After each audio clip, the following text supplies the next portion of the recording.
Hi, it's Splinterverse. Welcome to another episode of D&D New Releases, the show where we talk about new third-party products for Dungeons & Dragons from both Dungeon Masters Guild and DriveThruRPG. We cover 20 new titles from each of those sites. This is not a review show, as we have not looked at any of these products in full, so please venture into them at your own discretion. We do include alphabetical links to all of the titles shown in this video in the video description. So if you want to help the channel, please use those links to purchase these titles. You can also support by purchasing one of our books, two of which are shown on screen right now, and those are also linked in our video description. Please subscribe and share the video as well. It helps the channel and all of the creators in today's episode. It is focused on titles released between August 6th and the 12th of 2021. We've got titles for all different systems this week, mostly for 5th edition, but we've got OSR, Pathfinder, and even 4th edition this week, so make sure you stay tuned all the way to the end of the video to check those out. First up, we have the Ardent, a new class of tactics. It says it's a brand new support focus class. It's $1 at a suggested price on Pay What You Want for 14 pages by Tim Johnston. It exists to expand upon the core rules. It's not a collection of subclasses, but rather a new class with 3 unique subclasses that seeks to change how the game is approached from both a mechanical and creative standpoint. As a heavy support class, Ardents are designed to both withstand enemy attacks and make the fight easier for their comrades. With plenty of skill utility for out-of-combat situations, the Ardent class promises not to simply become a one-trick pony. Heal and shield your allies, inspire them, and empower their abilities, or ransack your opponent's power with debilitating afflictions. All this and more awaits within. Let's take a look. So you've got your table of contents. Looks like you've got the class and then the 3 subclasses here, which are all related to destiny, which sounds cool. So here you've got your class table explaining the features that you get and your proficiency bonus as you level up, all the way to 20 there. And then you've got information on your hit points, equipment, quick build, feats and abilities. That's nice. Got some extra stuff here. So you're getting to see 5 of the 14 pages.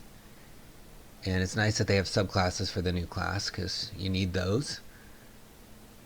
So it says, Ardents are a support class designed to work with allies to massively influence the battlefield. These scholarly warriors harness the latent energy found in all things, and use that energy to link up with their allies and enemies. Once these links are established, they are able to grant great boons to their allies or cause powerful afflictions.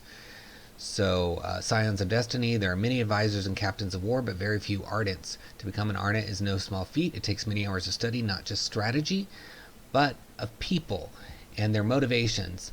Ardents have a deep empathy for the soldiers who fight for them, the people they are protecting, and the ambitions that others carry. Very cool. And then you've got your proficiency. It says all armor and shields, simple weapons, martial weapons, cantrips, 2 of those, and the spell slots. It looks like you have them based on this list, so you do get spells. You don't get as many as maybe other classes, but that's okay. I'm assuming it's made up for it with these abilities. So you've got an aura of meditation. When you take a short or long rest, you're able to soothe your allies by entering a meditative trance. Your calming presence heals your allies. If you or any creature resting within 90 feet of you regain hit points at the end of a short rest by spending 1 or more hit dice, each of those creatures regains an extra 1d4 hit points. So you're kind of buffing healing that's going on, so that's pretty cool. And there's a lot of abilities to go through here. We're not going to read them all, but I encourage you to come check it out. It is Pay What You Want, and $1 is pretty cheap. So look for Ardent in the links below and give it a click.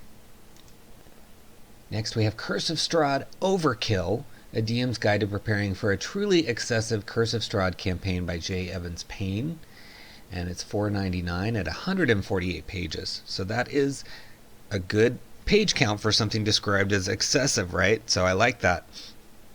And it says, this is written by the author, I've waited more than 30 years to run a Ravenloft campaign, and in 2021 I got my chance. 9 players, many in different states, all playing via VTT. how to attract and keep their attention, how to use in-game artifacts to satisfy real-life curiosity, and how to make Barovia seem, feel, and function fundamentally differently from how the ultra-experienced players in the group might expect. And how do I terrify the players and not merely the characters? Some have called my approach to the Curse of Strahd insane, crazy, or unhinged. Me, I call it Overkill, so that's how it got the name.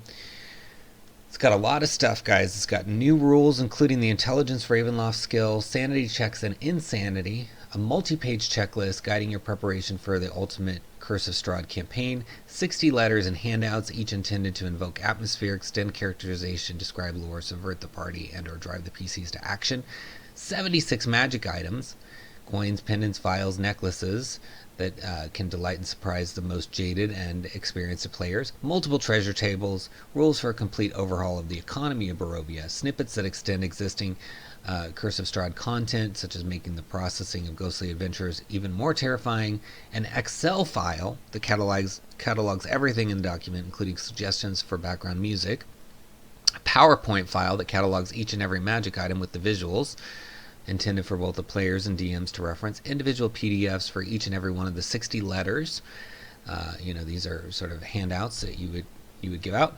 Microsoft Word files for the letter and A4 format versions of the 60 plus letters, so that's good. Thinking international as well as US, that's nice. And you can see some snapshots here of some of the interior stuff. Very, very cool. I'm curious about if the author used any of the other DM's Guild stuff. There's a lot of DM's Guild stuff meant to supplement Curse of Strahd and Ravenloft. Maybe the author can do a follow-up including some of that, referencing how they use that. I'm not sure, but there's a lot of material here, and I do like that you get these different formats of documents. So much stuff. Just look at this list here. He's got all these documents. He or she or whatever pronoun they're using has all these documents, stickers, keys, all kinds of good stuff. And let's take a look inside. So you've got your credits, and then look at this table of contents. So much stuff. And this is just the PDF, right? We're not even seeing all the other files. So lots and lots of stuff.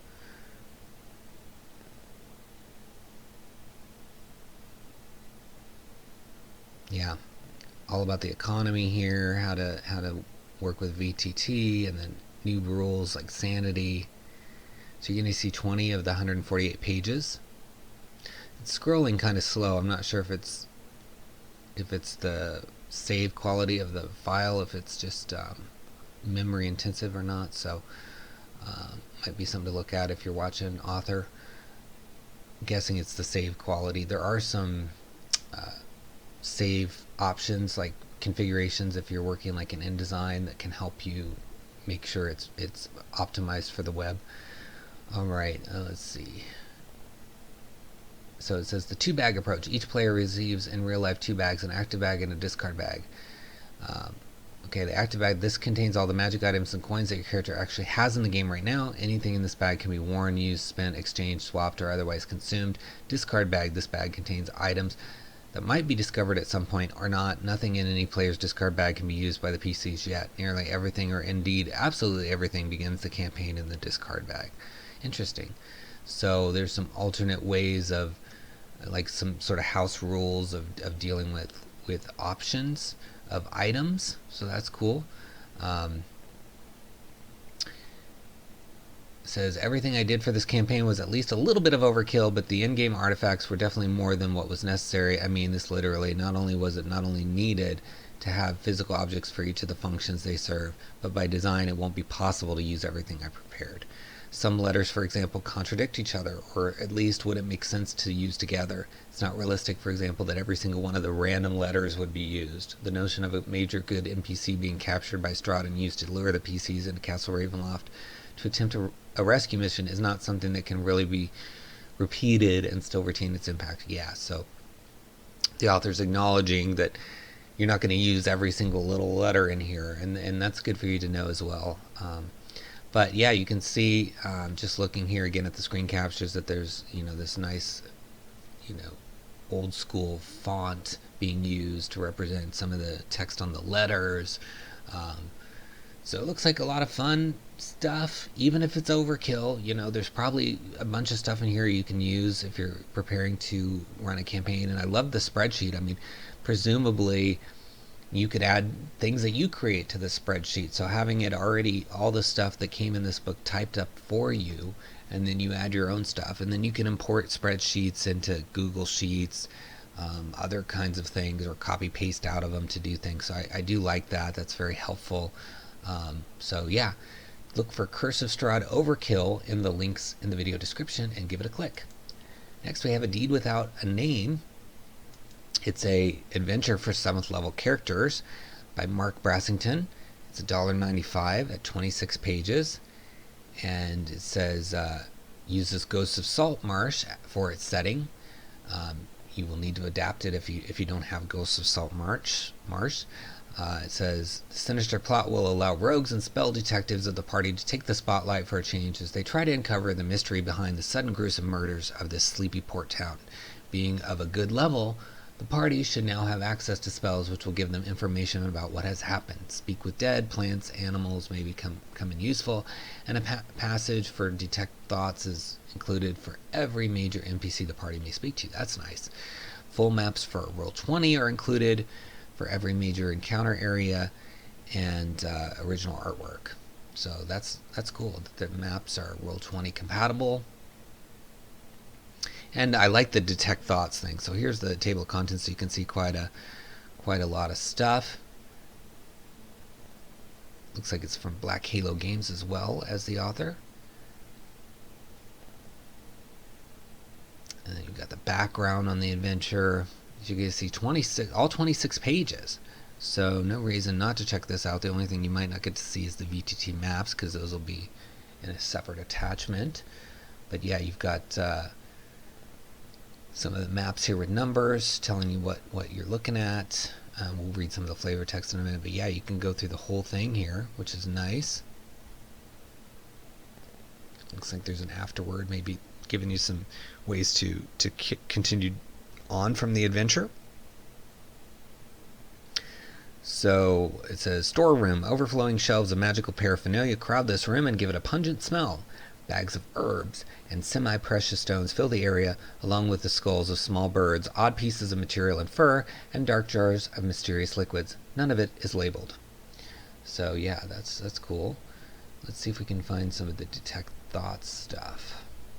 Read an example of that.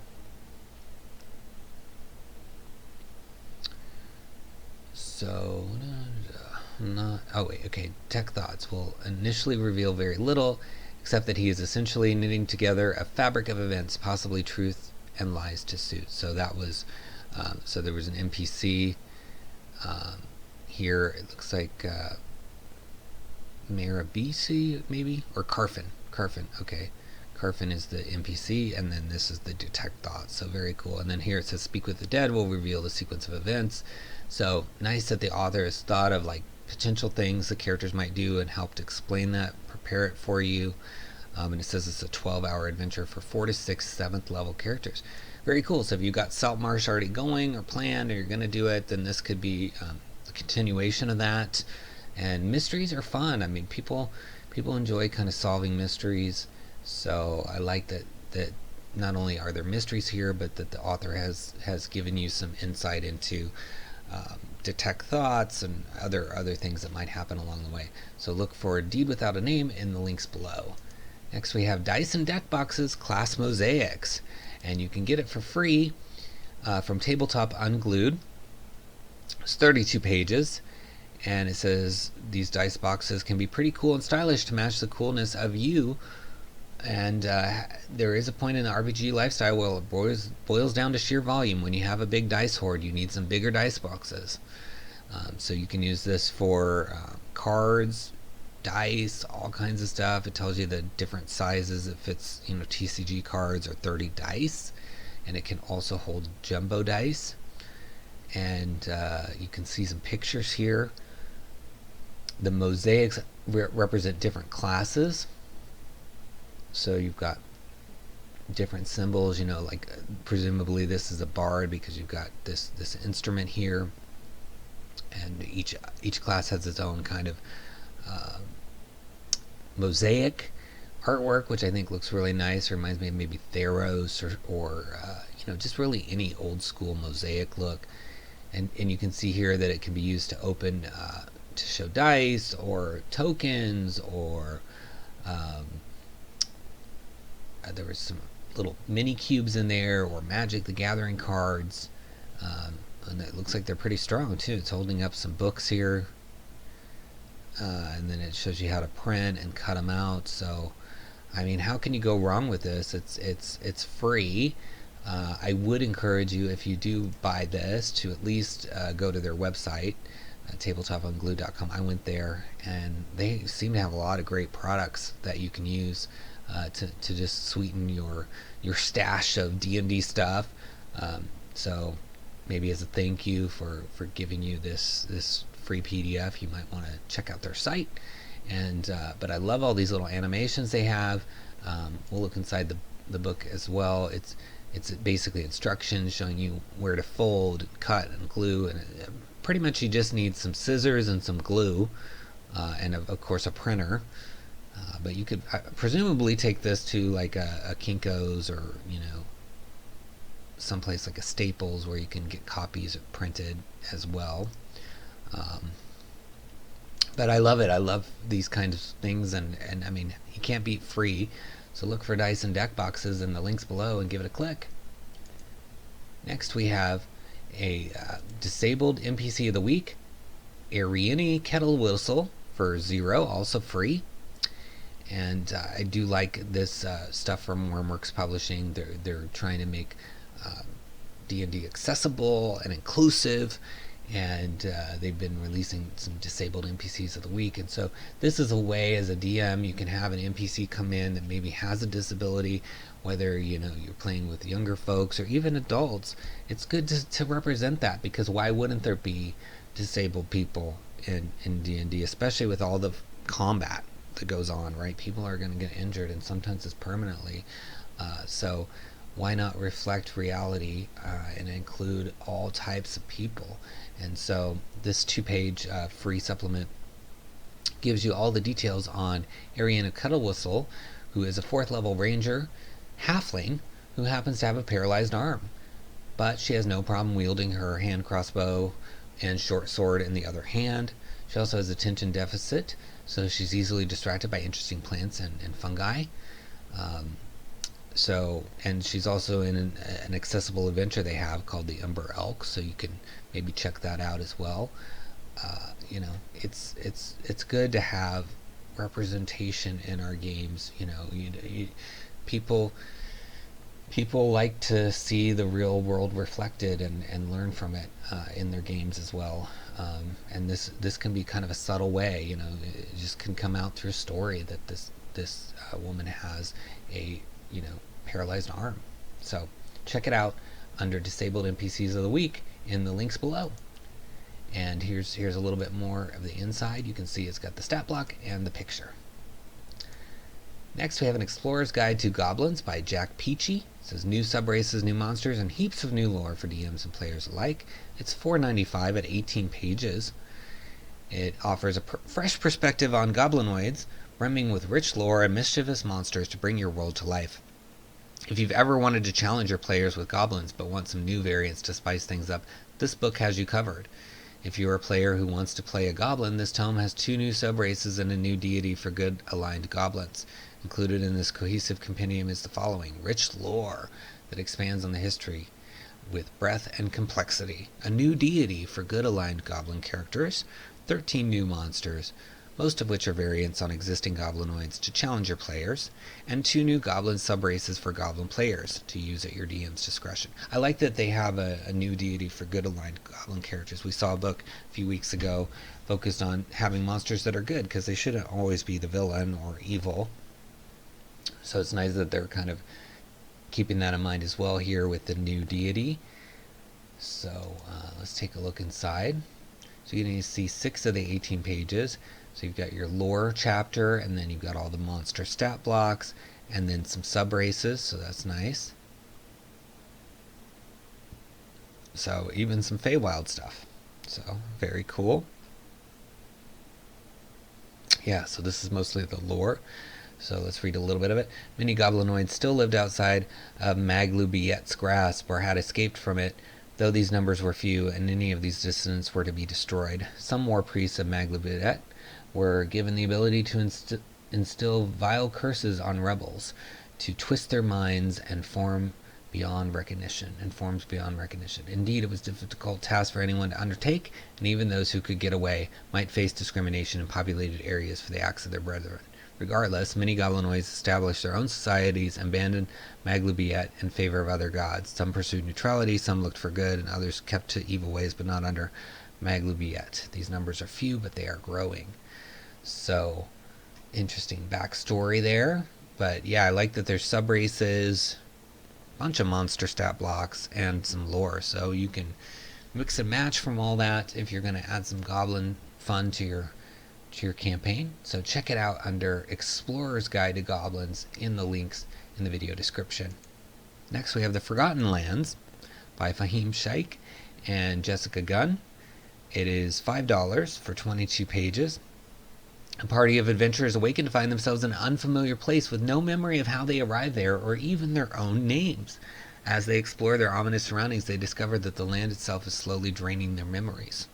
Cool, so that's a good hook. You know, you start with maybe this is I don't know what levels. Oh, it says a 3 to 5 hour adventure for 5th edition, party 5 to 7 level range. So might be hard to start with them not knowing their name if they're already 5 to 7, unless you're just starting them right there at level 5 to 7. That, I guess that could work. This might be an excuse to start a campaign at level 5. You know, maybe you've got some players that are like, I don't want to start at level 1 or 3. Can we start higher? So maybe this would be a good way to start a campaign at level 5. Just have those characters already built and just not have names and all that stuff. Or you could have them forget their own names and have them roleplay that if they, they've worked their way to level 5. So there's a couple ways to go about it. With the clock ticking even closer to the moment where they'll be left as nothing more than memoryless husks, they'll have to overcome a variety of challenges, including a hidden pursuing foe to escape in time. Along the way, they will learn the terrifying truth of where they are, one of the infinite layers of the abyss called the Forgotten Lands, and of the events that led to their arrival. In the end, to leave the Forgotten Lands, the party will have to risk becoming permanent residents of the abyss by traversing a memory-draining void, or confront the Lord of the Slayer himself, I'm not going to pronounce that, to negotiate the price of their freedom and lost memories. So, very cool. It's nice that it ends up being part of the abyss, so you can have this planner adventure. Yeah, I like that, and I like the setup a lot too. So let's take a look. You get to see 6 of the 22 pages. So you've got some key NPCs and then the various areas. And then you've got your flavor text with your chapters of what's going to happen. So let's look at the Royal Library here in the ancient city. Spiral staircase leads higher up in the city and ends at the entrance to a wide tower. The words Royal Library hang over a wooden door. Inside, the ever-present stale smell is amplified by the musty smell of old books. In the center of the space sits a circular desk. Bookshelves line the circumference of the tower, and overhead wooden platforms make rings at even intervals, each marking a distinct floor of the library towards the glass ceiling which lets in light. Each bookshelf stands filled to the brim, and various tables are spread throughout the floor, and lone-covered lanterns providing faint orange light. You get this kind of moody library, which might hold some clues, and it looks like there's a librarian there. Yeah, it says, it says there's a cat behind the desk whose purring is noticeable, and a DC 15 successful check on wisdom shows that it contains a memory of the librarian named Clin. So, Clin does not believe he is trapped in the cat's body and will not acknowledge his predicament. So, fun, you get a little librarian trapped as a cat, and just fun and abyss. That's a totally different plane that you don't get to go to every day of the week, so might be fun to mix it up. And look for Forgotten Lands in the links below. Next we have the Gala of Ill-Gotten Goods. It's an 8 to 12 hour adventure by Stephen Fitterman. It's a suggested price of $10 on Pay What You Want, so you should definitely pay something, but you can adjust the price if you want. It's 26 pages. Already got 4 5-star ratings, which is pretty cool, and there's also a video here you can watch. It says, an artifact of untold power has found its way into the criminal underworld. Plan the heist of a lifetime and see if you can survive it in this exciting adventure. Inside you'll find detailed hand-drawn maps, an entire city which can be placed in your campaign setting or used to supplement an existing city, interesting factions and characters, strange new magical items, and it says an adventure for lower level characters that can be a fun introduction for new players or a lighthearted break. It's perfect for a group that wants to spend a weekend starring in their own heist movie. So, very cool. Let's take a look inside. You get to see 6 of the 26 pages, so you've got, oh, that's a beautiful hand-drawn map there. Like that. I like the style of it, the colors, the little blue and red mixed into the black and white here. Oh yeah, look at that. Very nice hand-drawn maps. Whoever did this did a good job. Really like those. I mean, I like looking at those. I'd be curious if these are included, separately as image files, so you can blow them up, make them bigger. That'd be a cool touch if you could do that, if you haven't already. Maybe they're already on here. I don't know. But I love it. I love the look of those. Okay, let's look at some of this. So, Adventure Hook. The character should receive a secret message from a member of the Council of Martin's Landing. You can have the council member reach out directly to one of the party, allowing them to assemble their own team, or they can send a separate letter to each member of the party. Either way, each character is recruited for the mission. Very cool. And then here's kind of some flavor text you can read. So the market square of Martin's Landing is immense. The sights, sounds, and smells are almost overwhelming. Booths are set up selling everything from jewels to animal furs. Carts are packed and plied high with fruits and vegetables for sale. Aromas of delicious meats waft upon the air, and passerbys can be seen munching on various foods on a stick, grinning as they make their way to the next destination. So you got some nice flavor for the little marketplace. But again, I just love these maps. I think they're fun and different. Somebody had fun really, drawing this out and coloring it, and I think that's so nice. And as the author said, you could attach this to an existing city, because it is just kind of an outcropping here. So that would be pretty cool. Alright, check it out under Gala of Ill-Gotten Goods in the links below. Give it a click. The Grand City of Torrot is our next title. It says it's an encounter that can be placed in all settings, and it's a work in progress from Christian Mustiata, and it's 17 pages. It says this is an encounter where the heroes ultimately lose.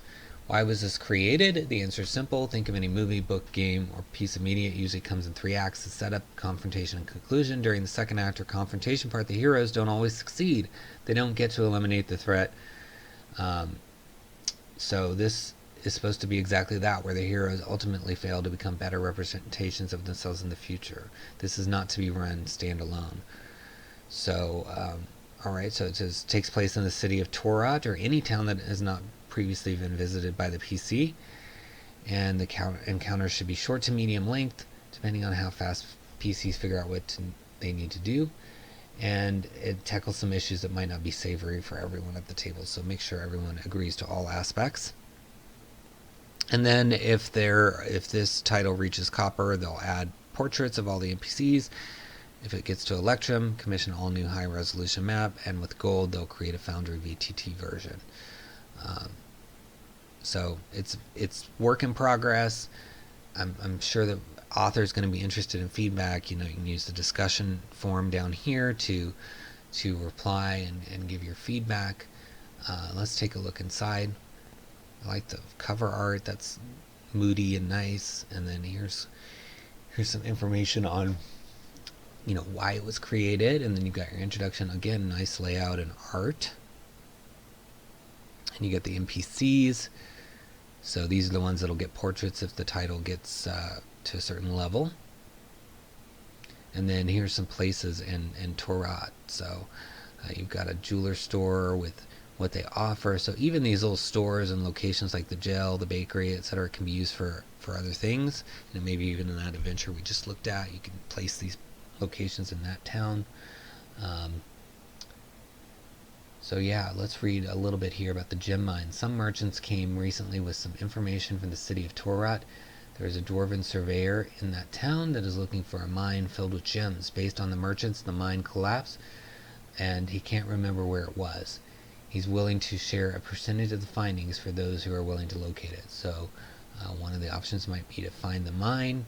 But again, it sounds like this is set up for the players to fail. But they're going to learn about themselves, and this could be an intro to now succeeding at something. So if you want to have an adventure where they actually fail on purpose, then this could be for you, and it's an opportunity to provide the author feedback as well. So check it out under Grand City of Torrot in the links below. Instant Neverwinter map and booklet by Mark Brasington. And it's $1.95 for 13 pages. It says poster-sized hand-drawn map of Neverwinter, together with a 13-page booklet outlining all the known locations of Neverwinter and completely updated for the 1490s. So you can see already this gorgeous map. I mean, stunning art, and things are labeled here. It says it's 70 centimeters by 50 centimeters, and it's panoramic, showing off the floating earth moats of the city to its best advantage. It is likely the most detailed map ever of Neverwinter, and it's a quick introduction to Neverwinter for the DM in a hurry, designed to be consistent with canon, and contains known locations from various supplements together with added locations to help the DM and PCs move about the city. So it seems like this author has taken everything that's out there, kind of consolidated it into one place, so you have this nice, beautiful map of Neverwinter, and all the known locations from the existing supplements, and then some enhanced things from the author as well. But I mean, this art is beautiful. Let's look inside. So the booklet gives you a lot of information, what we know, recent history, the districts, all the different districts. So you've got the enclave locations. So Neverdeath Main Graveyard, an assortment of plots strongly featuring symbols of Tyr, and the larger graves and sarcophagi often feature a sculpture of the balanced scales on a warhammer. An occasional blank scroll of 𝙒𝙚𝙢 is also found. There's like a chasm district. So, lots of people go to Neverwinter in Forgotten Realms, and, a DM could really use a map of it. Look at all this stuff that's covered. 44 different points on the map. Factions, plot hooks, districts. What more do you need? This is for you if you want to go to Neverwinter. And I really like it. So look for Instant Neverwinter in the links below and give it a click. Next we've got the Iskuzai, Iskuzai. That type made it look like a J to me, but Iskuzai Class by Micah Muldowney. And it says the Iskuzai are fierce warriors and raiders sworn to the saddle. From a young age, Iskuzai learned to understand and train their mounts using secret husbandry techniques passed on for generations until horse and rider seemed to mend into a single unit in combat, swift and fierce and deadly. So very cool, a new class. So we've seen a couple classes today. And you've got the information on creating the class and the features, and then presumably these are 3 of the subclasses, which you always need those. So the savage cries of the invading goblins turn to shrieks of dread, only to be drowned out by the thunder of hooves. The townsfolk peer over their blockade just in time to see the line of horses slice through their would-be tormentors' ranks with deft ease. Haven enraged, a hill giant, tries to chase down the puny warrior atop its steed, but it dances continually out of reach. New flow arrows sprouting from his hide with each new attempt. So, kind of horse and rider combined together. You've got hit points, information, proficiencies, so light and medium armor and shields, simple and martial weapons, equipment, Whisperer. So the training begins by connecting with the animal and forming a bond. Starting at the first level, you may use a make an animal handling check on a suitable steed within 10 feet with a DC depending on the type of creature. So that teaches you how to kind of get your animal friend going there. And then you've got your fighting style, rough rider, battle hardened, all these things. So at 3rd level you choose an Iskuzai harass that exemplifies your style and approach as a rider and mounted warrior. The harass you choose grants you features. Okay, so that's the harass is your subclass.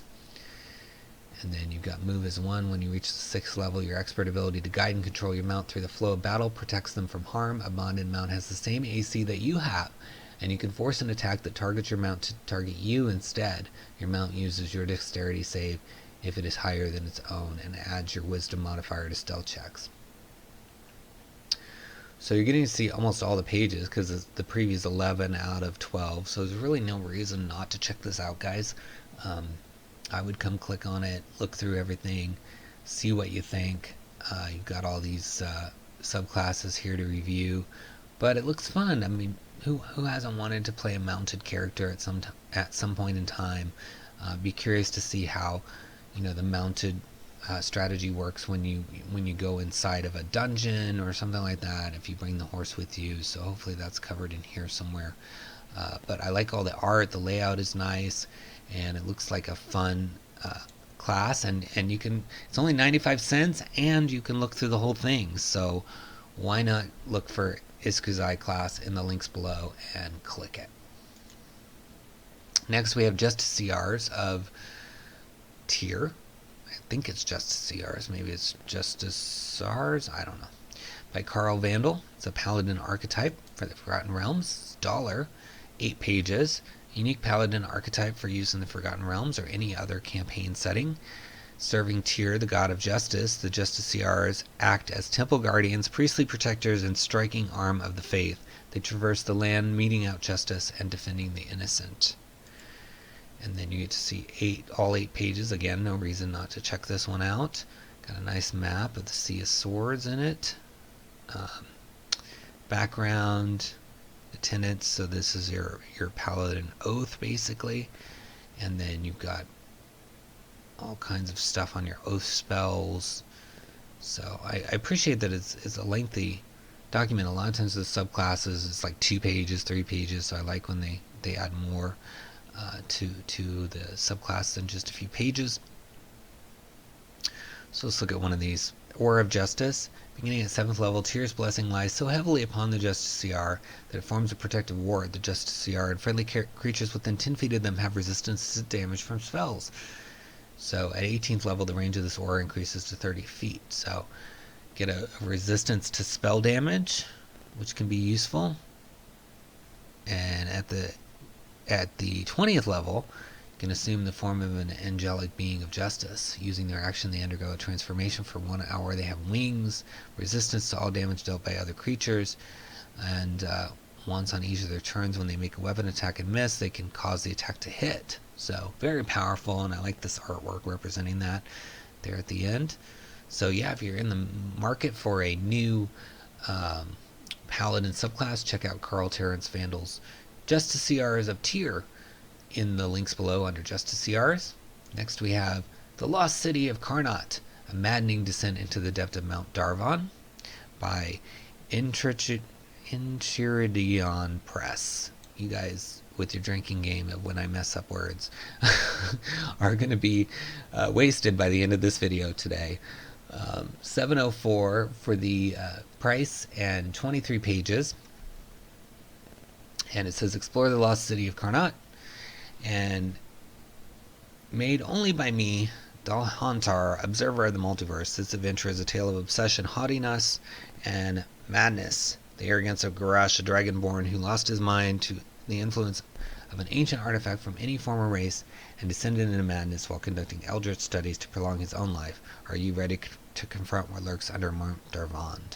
And it's for 5th to 7th level characters. You can see some interiors here of the 23 pages. It even has some magic items, which is nice. So let's take a look at the preview. So you get to see 5 of the 23 pages with this, but it doesn't cover all of the pages shown on the catalog page. So you can look at some of that as well. And kind of see more than 5 pages. But I like what I'm seeing here. The layout's nice and clean. Let's look at so the information on 𝙤𝙬𝙪𝙧𝙪 here, and then locations in 𝙤𝙬𝙪, Mountain Song Inn, Traveler's Luck Inn, and then we've got an Emporium, Temple, and then adventure hooks, and then a mountain. So all kinds of good stuff. And then here's some flavor text. So it looks like a circular kind of building. So they've got these nice circular maps. It's a clergy's apartment. Coming down from the trapdoor, you'll find yourself in a much larger room than the previous one. This room is also circular with a radius of 6 meters. It has a series of beds on the right with a trunk and a chest, and other beds on your left, much more spaced and battered. Behind you, what appears to be a trapdoor blocked by wooden planks and heavy bolts. An unpleasant and pungent smell permeates the air. So, quite a lot of detail there for this clergy's apartment, and then you get the secrets behind that if you are the DM. Try not to read too much of the DM text on this, because we do have players that watch these videos. But yeah, it's nice that they have the magic items. Let's look at one of the magic items as well. So, 𝙤𝙬𝙪. This dark liqueur is contained in a sturdy iron bottle, distilled with the sacrifice of hundreds of dragonborns. It has the power to revive a dead creature within 10 minutes of its death. However, the body undergoes aberrant and unpredictable changes in the process. Okay. So, interesting little magic item with some quirks to it. So yeah, it could be a fun adventure with this tower building and some background on a location nearby that you can repurpose, as well as some magic items. So a lot for the 704 at 23 pages on Dungeon Masters Guild. So go down to the links and look for Lost City of Karnat. Next we have the Mayors.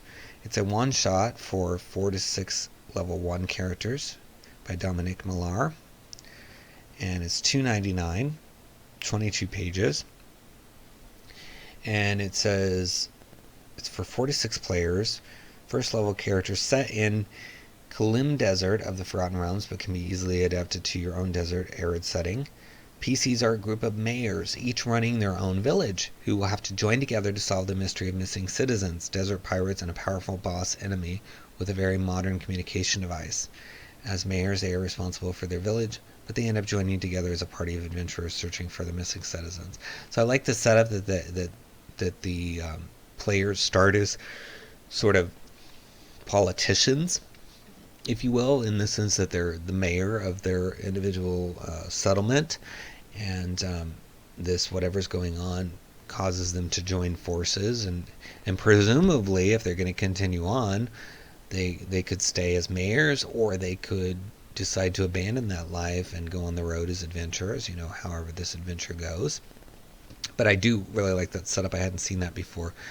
There's no full preview, but we can flip through and look at some of the artwork in the quick preview. You get to see 7 of the 22 pages through this, but you can see some beautiful artwork, lots of flavor text. You got your stat blocks looking very nice.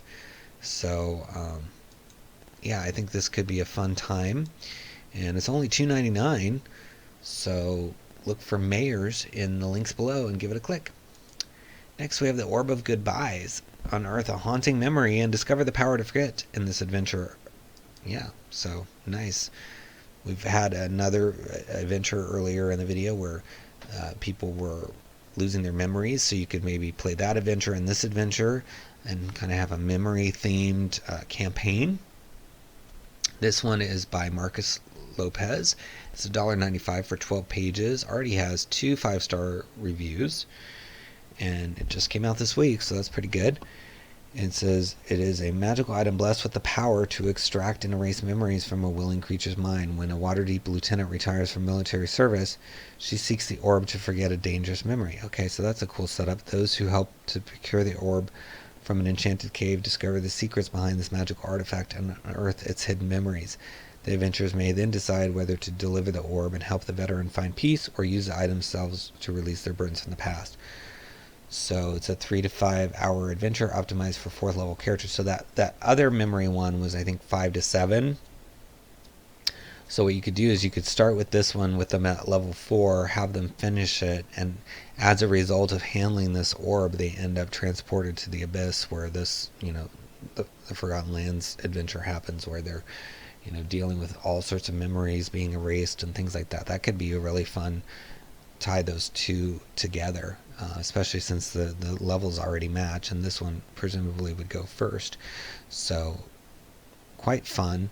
Opportunities, there's always something in the collective subconscious that happens each week when we're reviewing all these titles, because we don't look at them too much up front. We're just kind of looking for key things to be present for them to qualify to be in the video, and seeing what jumps out at us, because we're obviously not covering every single release in the last week, just 20 of the ones that jump out.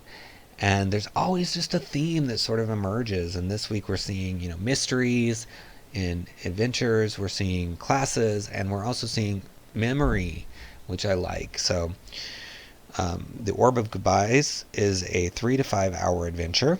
It's got a complex twist and a seed for a future plot. 10 pages with social encounters, exploration, combat, and a mystery pieced together. 4 new maps, a new magic item, and guidance on how to adapt the adventure to fit your player character backgrounds and other variants. So it's set in the Sword Coast, but can be adapted to any setting. And we know the other one was the Abyss, so they could easily go together because that's a separate plane. Yeah, and so you can see some more interiors here. We're going to look inside, but I like this one. Nice cover. That could be the orb right there. So you got your adventure outline, then chapter 1, 2, and 3, and then some appendices. And it's getting to see 3 of the 12 pages, so we're not getting to see too much of the flavor text here, but I like the setup that you have options. You can use this orb to forget memories. So maybe, if your characters are 4th level, maybe they have some memories either prior to level 1 or since level 1 that they want to forget, and they're tempted to use this magic item or keep it for themselves. But like I said, maybe even just handling it leads to some complications, whether it's that other adventure or just something you come up with. So I think this adventure has a ton of potential to lead into other adventures and campaigns. I also like the concept quite a bit. It says, here's some quotes from the playtester. Story was incredibly memorable, liked it a lot, found it very refreshing, made me want to know more about everything, especially at the end. So I don't know if this will work, if we can see any details. No, small versions. But you can see they have some maps, flavor, text, and everything. Nice layout for the adventure. So check it out under Orb of Goodbyes and the links below. Next we have Ravenloft, Clan of the Black Wolf.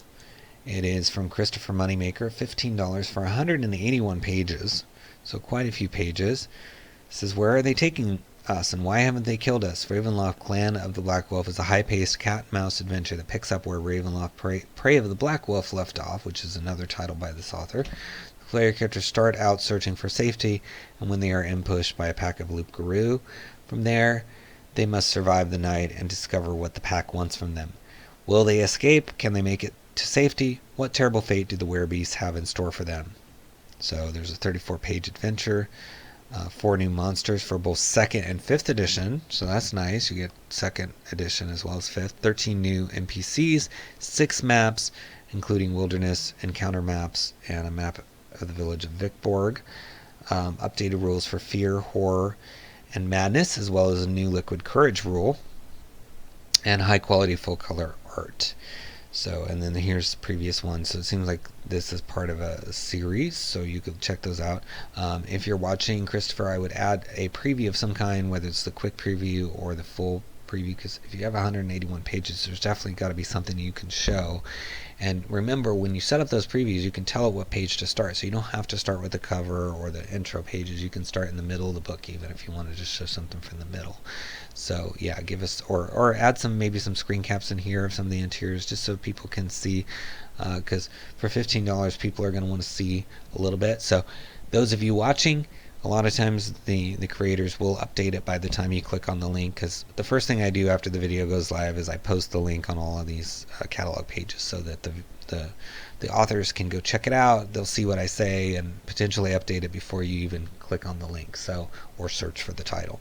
So don't let that stop you from checking it out, because I do think 191 pages is going to have a lot of stuff for you to use and worth considering.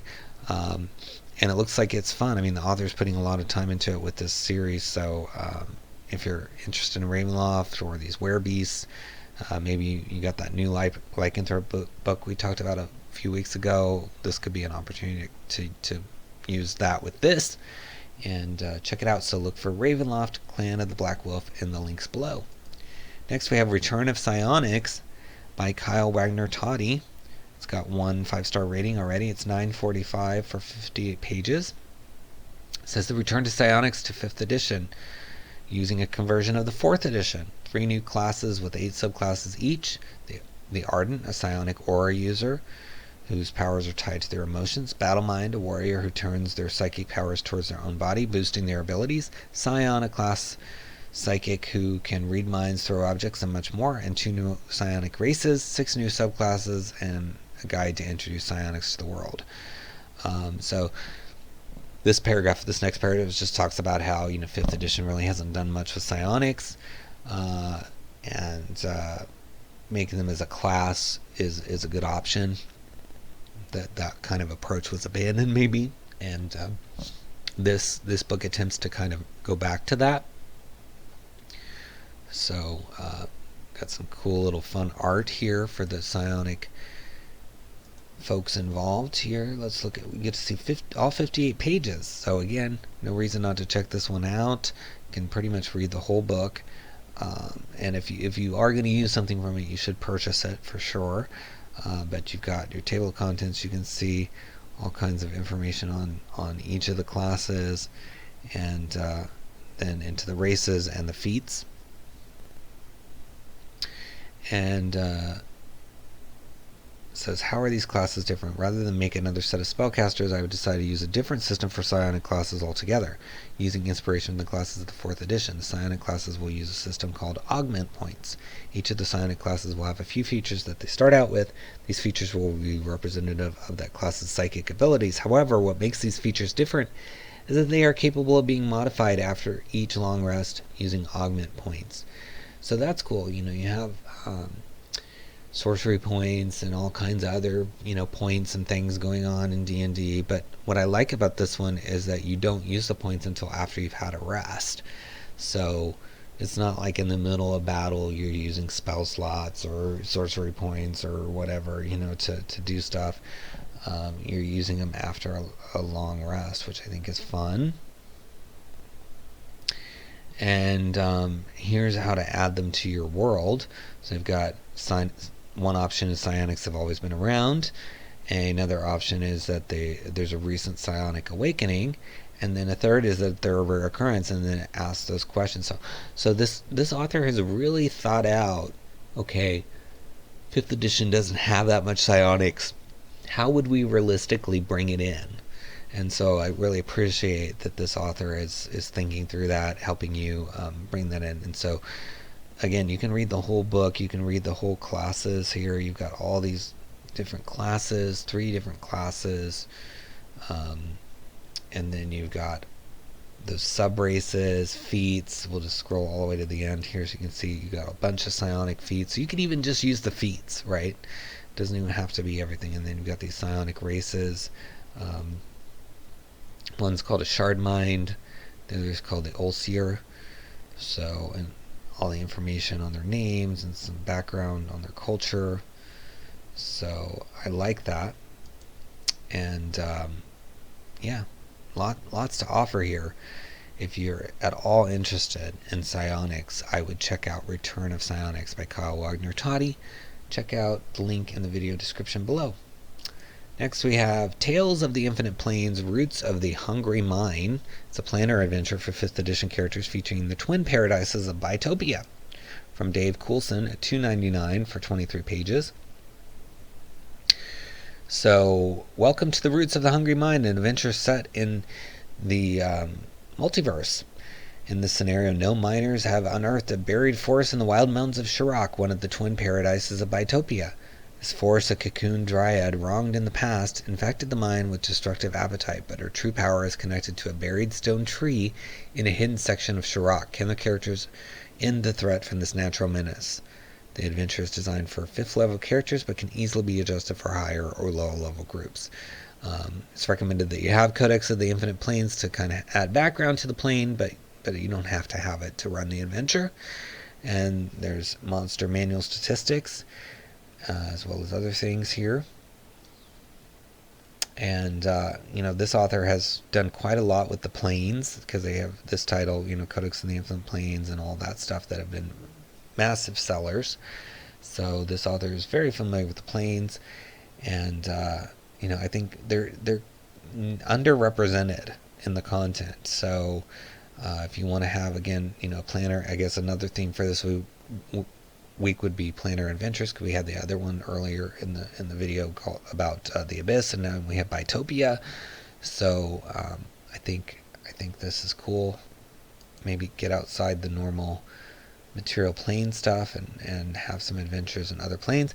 And I mean, experiencing on these other planes might be good to get your players ready for the Feywild supplement coming out in September, both mine and the one from Wizards. But you got tons and tons of stuff here. You can see all the whole thing. So again, why not check this out? You got your stat blocks here at the end, all kinds of cool monsters and player maps.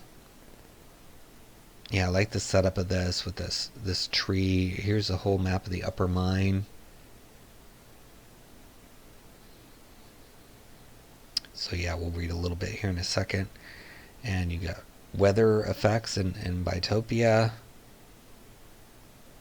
So it's nice to explore these planes, get outside the box, right?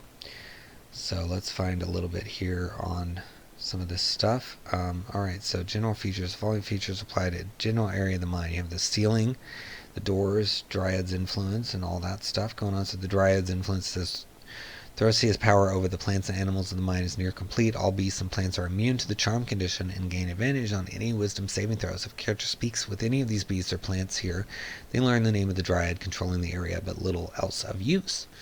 Okay, so that helps set you up with that.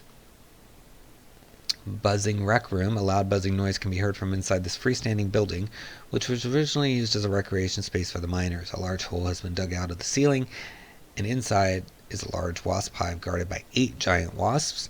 Creatures only come out to attack if their hive is disturbed, though if the party is having an easy time with the cave bearers, the wasps could become agitated and rise up to join the fight against the intruders. So that's nice. Gives you kind of an option for combat or not combat. You can decide there, or you can make it more difficult by combining the wasps with the bears. So pretty cool. There's probably some stuff you could salvage from here to use for other mine situations as well. So I think there could be a lot of value in here. I mean, all the maps alone are pretty valuable. So check it out. It's only $2.99 under Roots of the Hungry Mine in the links below. Next we have Xanathar's Secret Stash from Grim Press. R.P. Davis and Trevor Armstrong is already a best silver seller in his first week. And there is a PDF version for $9.95, hardcover premium color for $24.99, or you can get both for $26.99. And it's 48 pages. And let's see what it says here. It says it allows adventurers to discover new magical items to bolster their heroic exploits.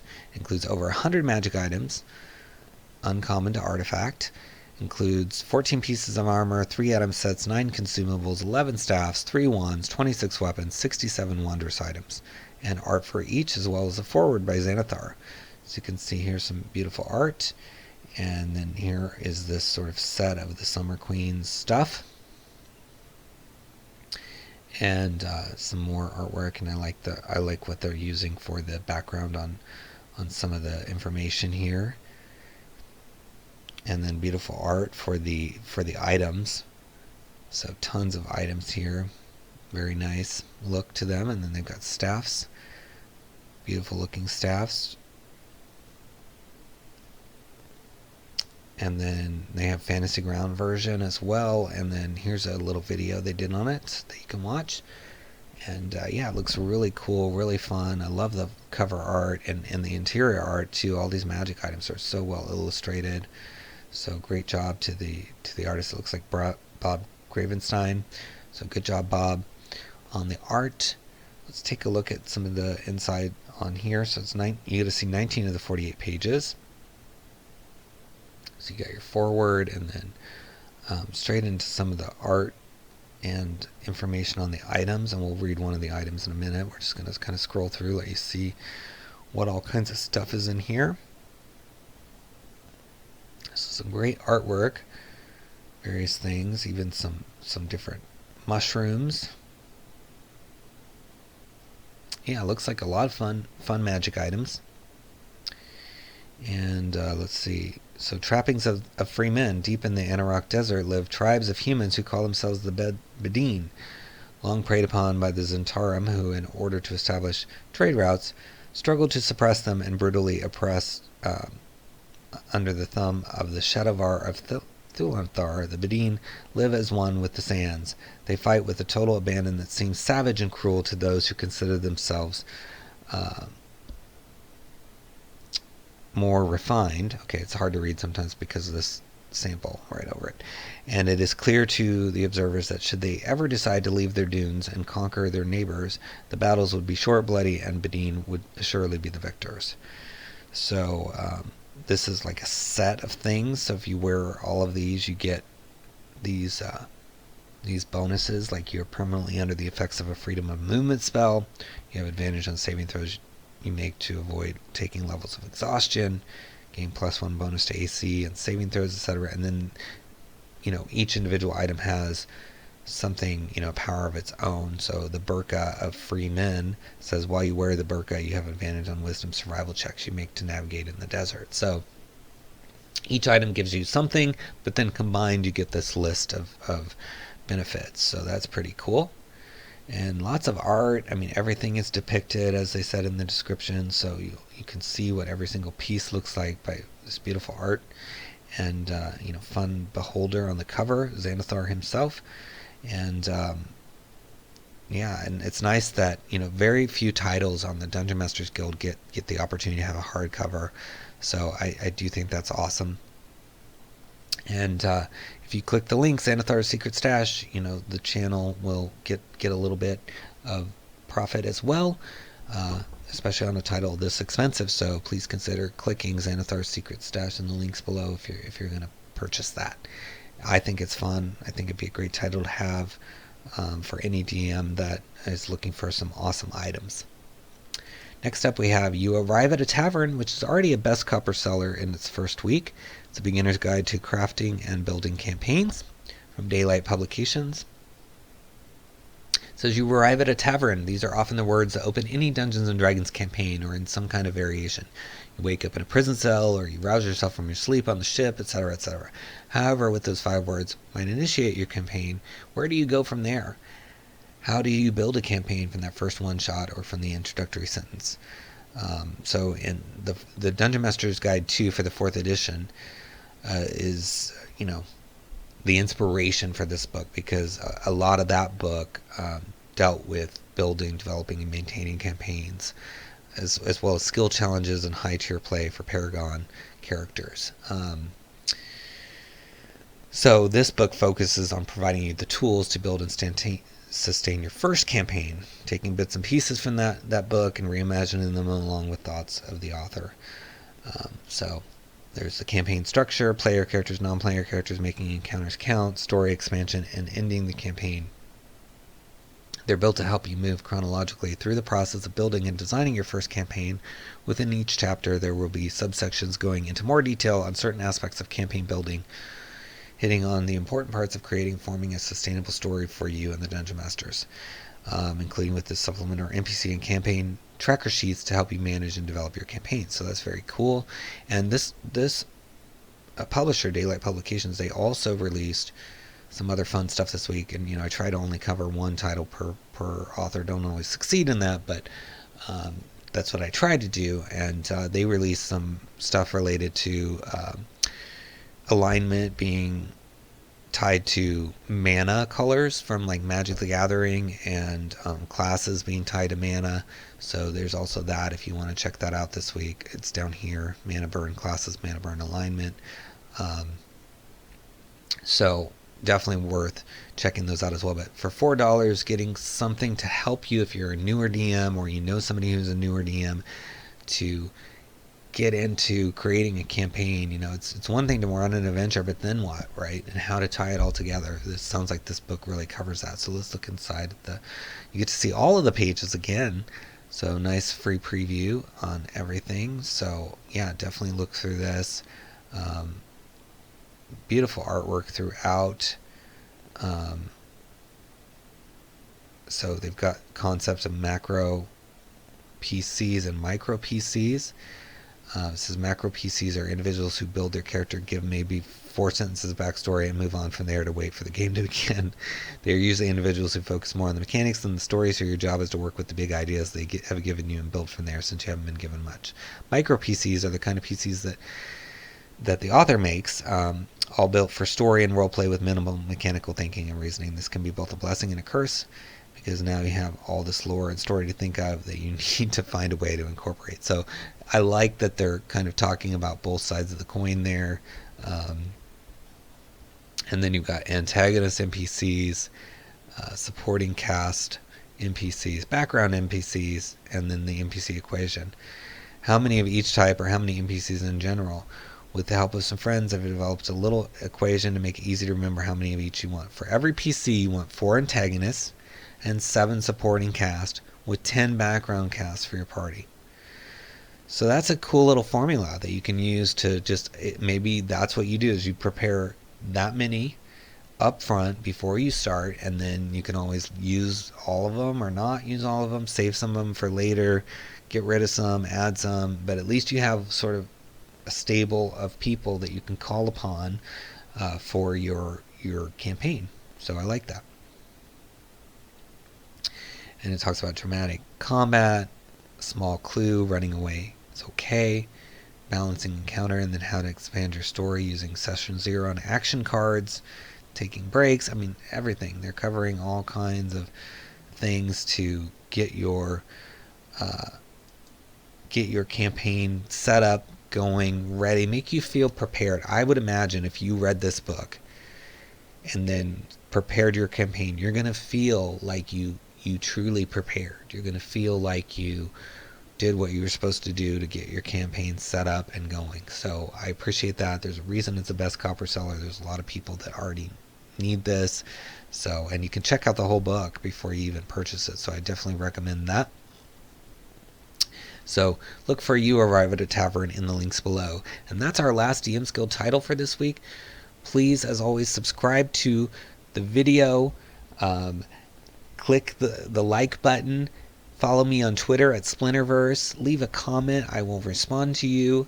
And share the video out there where you can. And most importantly, click a link and purchase something, because that will help the channel. It'll help these creators, which is our ultimate goal with all of this. And if you're being extra generous, consider purchasing one of our books, Van Richten's Libram of Lineages or Potions Unlocked. Both of those are linked below as well. Fun options. And soon we'll have our Feywild book in September along with the Wizards release. It's huge. Lots and lots of pages, lots of stuff in there for both DMs and players. I can't wait to show it to you guys. I'm just bursting with excitement about it. Alright, now on to DriveThruRPG.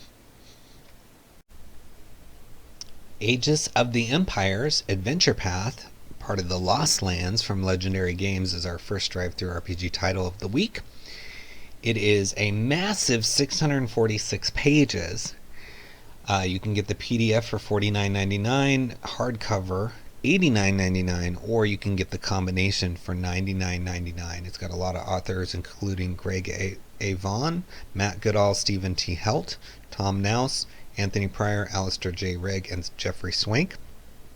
It says, strange things are afoot in the ramshackle house in the back streets of Eber, but the heroes who pull that first thread will find murder, mayhem, monsters, mystery, and magic aplenty in this massive adventure series from award-winning author Greg A. Vaughn and his talented team.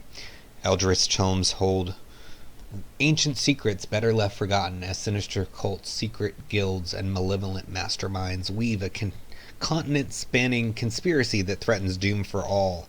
Ancient enemies will rise, and a legacy of sorrow and betrayal bears bitter fruit, but the lure of fortune and glory draws the heroes ever onward in a breathless race against time and rival forces, with redemption and cataclysm balanced on the edge of a knife, and the fate of untold thousands at stake. The older empires do not rest easy, and you must decide whether the restless slumber awakens into a dream or a nightmare.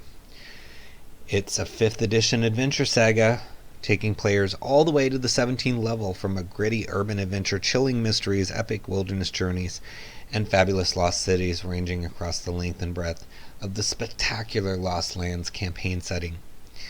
So it's 20 years in the making, with dozens of adventures from Necromancer Games and Frog God Games,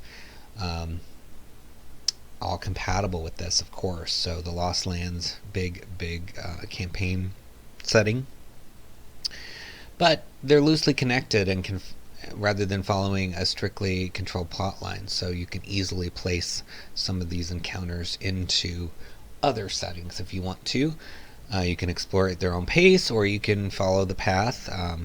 This over 600 pages, and it's got 40 pages of player-friendly maps that you can copy into a VTT program, and there's a print-friendly version that doesn't have all those maps, so that you can just print it if you want. That's a lot of printing with that many pages. So, but you can always just print the pages you want as well. You don't have to print the whole book, of course. But I love the cover art. It looks really fun. Like that it's got this history, from Frog God and Necromancer Games, both other great publishers, and so many pages. So I can't imagine that you wouldn't find something in here that you would want or need. 6 pages in the preview. So you get that table of contents. You've got all these different adventures. It looks like 6 different adventures on the path. Then you've got an appendix with new monsters, and then there's magic and equipment, as well as some gods to look at, and a ton of maps, which is always nice, and then introduction to the adventure path, and then a little bit more on the adventure path. So let's read about the book in the old house. It takes place in the city of Eber, once a part of the kingdoms of Foer. Yep. Thank you for adding the pronunciation. You guys know I struggle with that. Before serving as a time as the capital of Kyr, the infernal realm of the vampire lord known as 𝙤𝙤𝙢𝙪. Eber was liberated by the paladin heroes Sir Verral and the Blessed, and ultimately became the capital of the independent kingdom of the Vast nearly 3 centuries ago.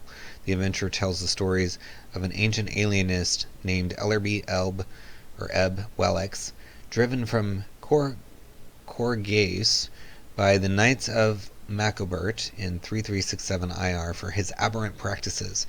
He was never hunted down due to the increasing persecution of the knighthood and the chaos that ensued following the Foderderth Wars of Succession and the dozens of revolts and civil wars they spawned. When the knighthood was largely destroyed and forced into hiding 13 years later, the matter was forgotten except in the memory of a knight named Beravin Vurin Ralex, a nephew of the exiled Ellerby. So, some backstory for the adventure. It looks like you're going to deal with some historical stuff for this setting, which is awesome.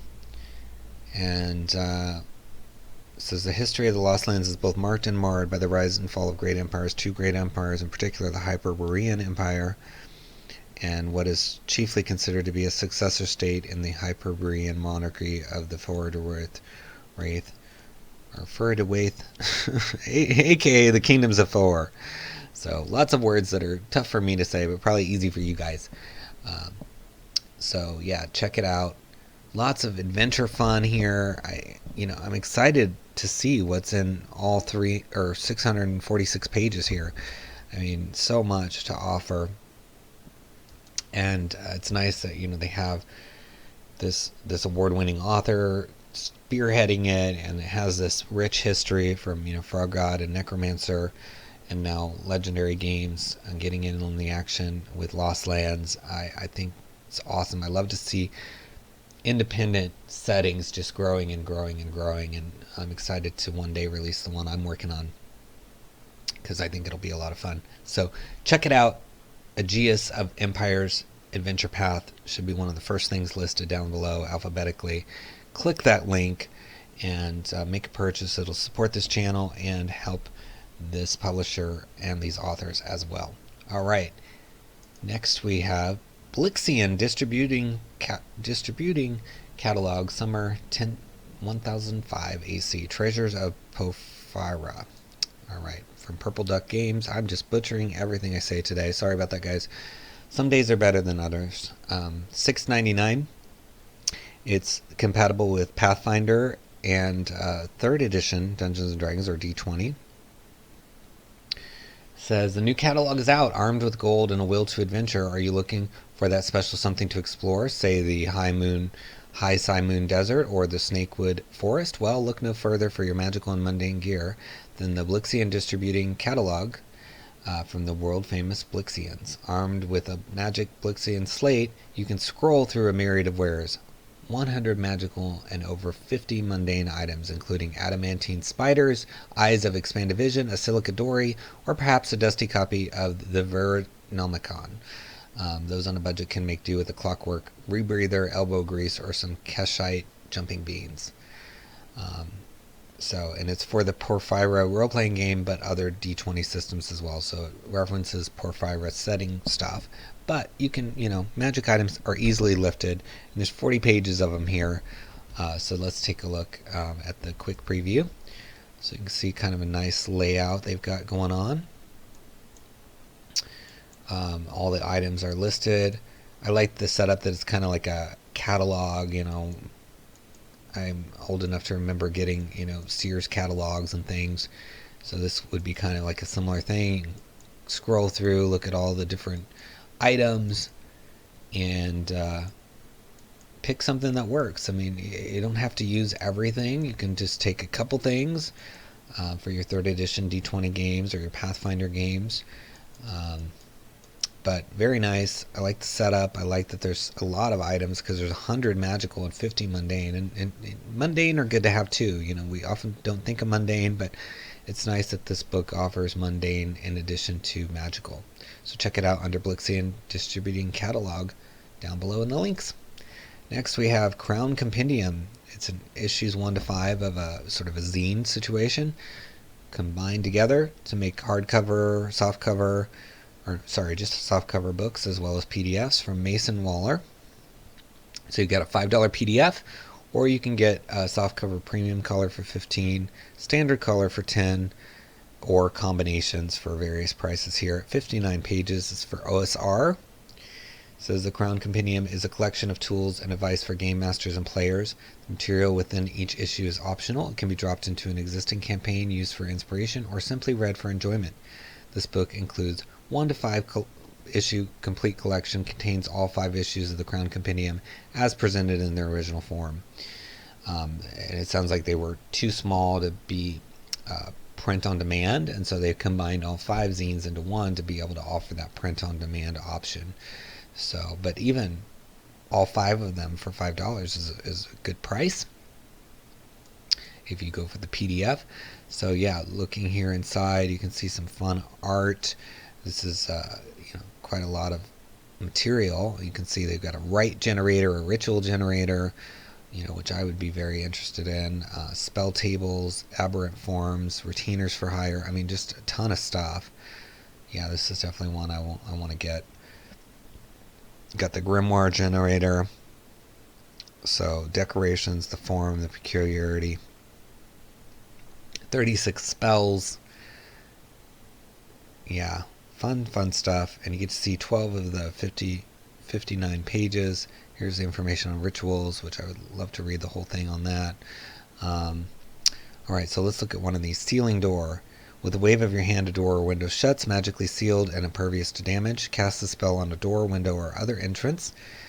That entrance becomes impassable. The door or window shuts and then is enchanted to be impervious to damage for the duration of the spell. Nice, okay. Hideous mask. Any intelligent creature that can see you must make a saving throw. If they fail and become nauseous and start uncontrollably vomiting, If they pass, they feel sick to their stomach, although they can fight through it. While wearing the mask, you cannot be recognized. It draws all attention to itself. Nice. And I like that there's like sort of this flavor text for each of these items being described, or spells.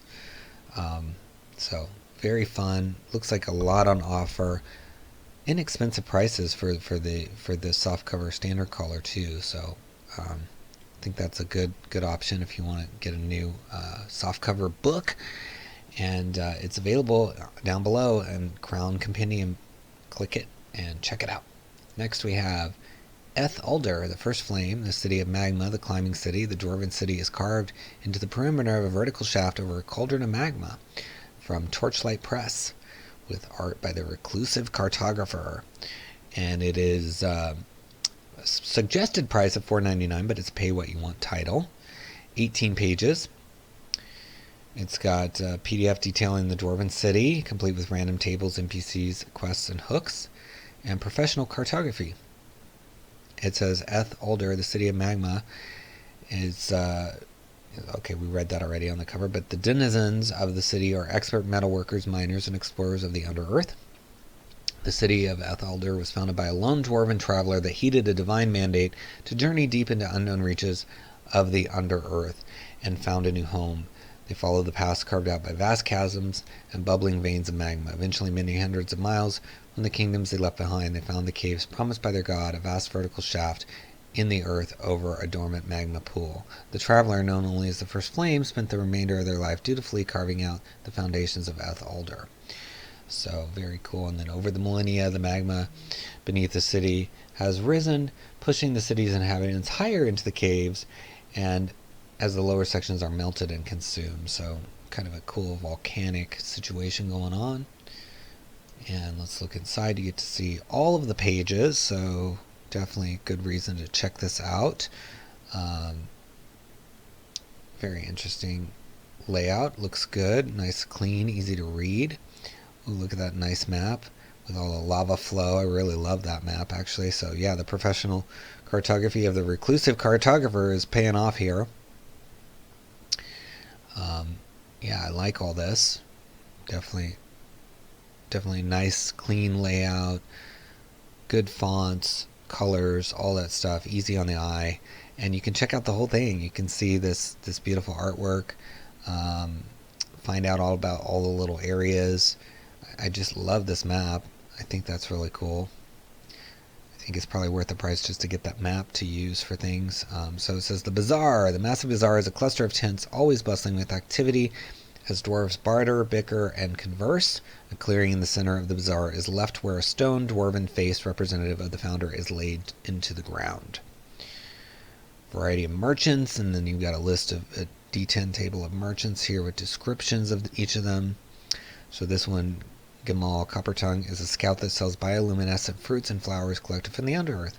So that could be a cool little vendor, and you can pop those in other things, not just this book. So I think it's got a lot of options. You can read the whole book and then name your price, definitely pay something, and check it out under Dwarven City of 𝙒𝙗𝙪 in the links below.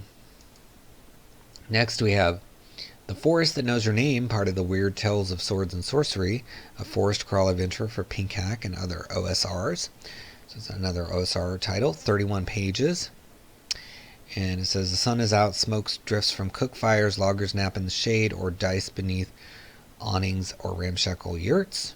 Nearby raised voices, one petulant, this path was to be cleared weeks ago. Another defiant, you asked the impossible, I need more soldiers. It's a point crawl forest adventure.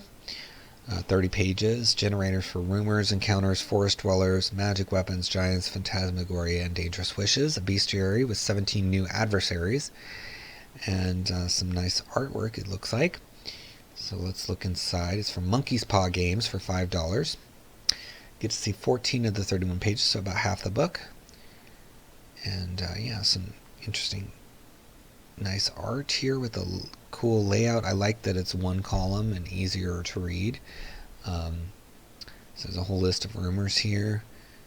The things in these woods will take your name if you let them. Use a false name with everyone. Interesting. So there's something about names with this maybe in forgetting your names and things like that. So you could combine this with some of the other adventures we looked at this week. You'd have to convert it to 5th edition, but I'm guessing that wouldn't be too difficult.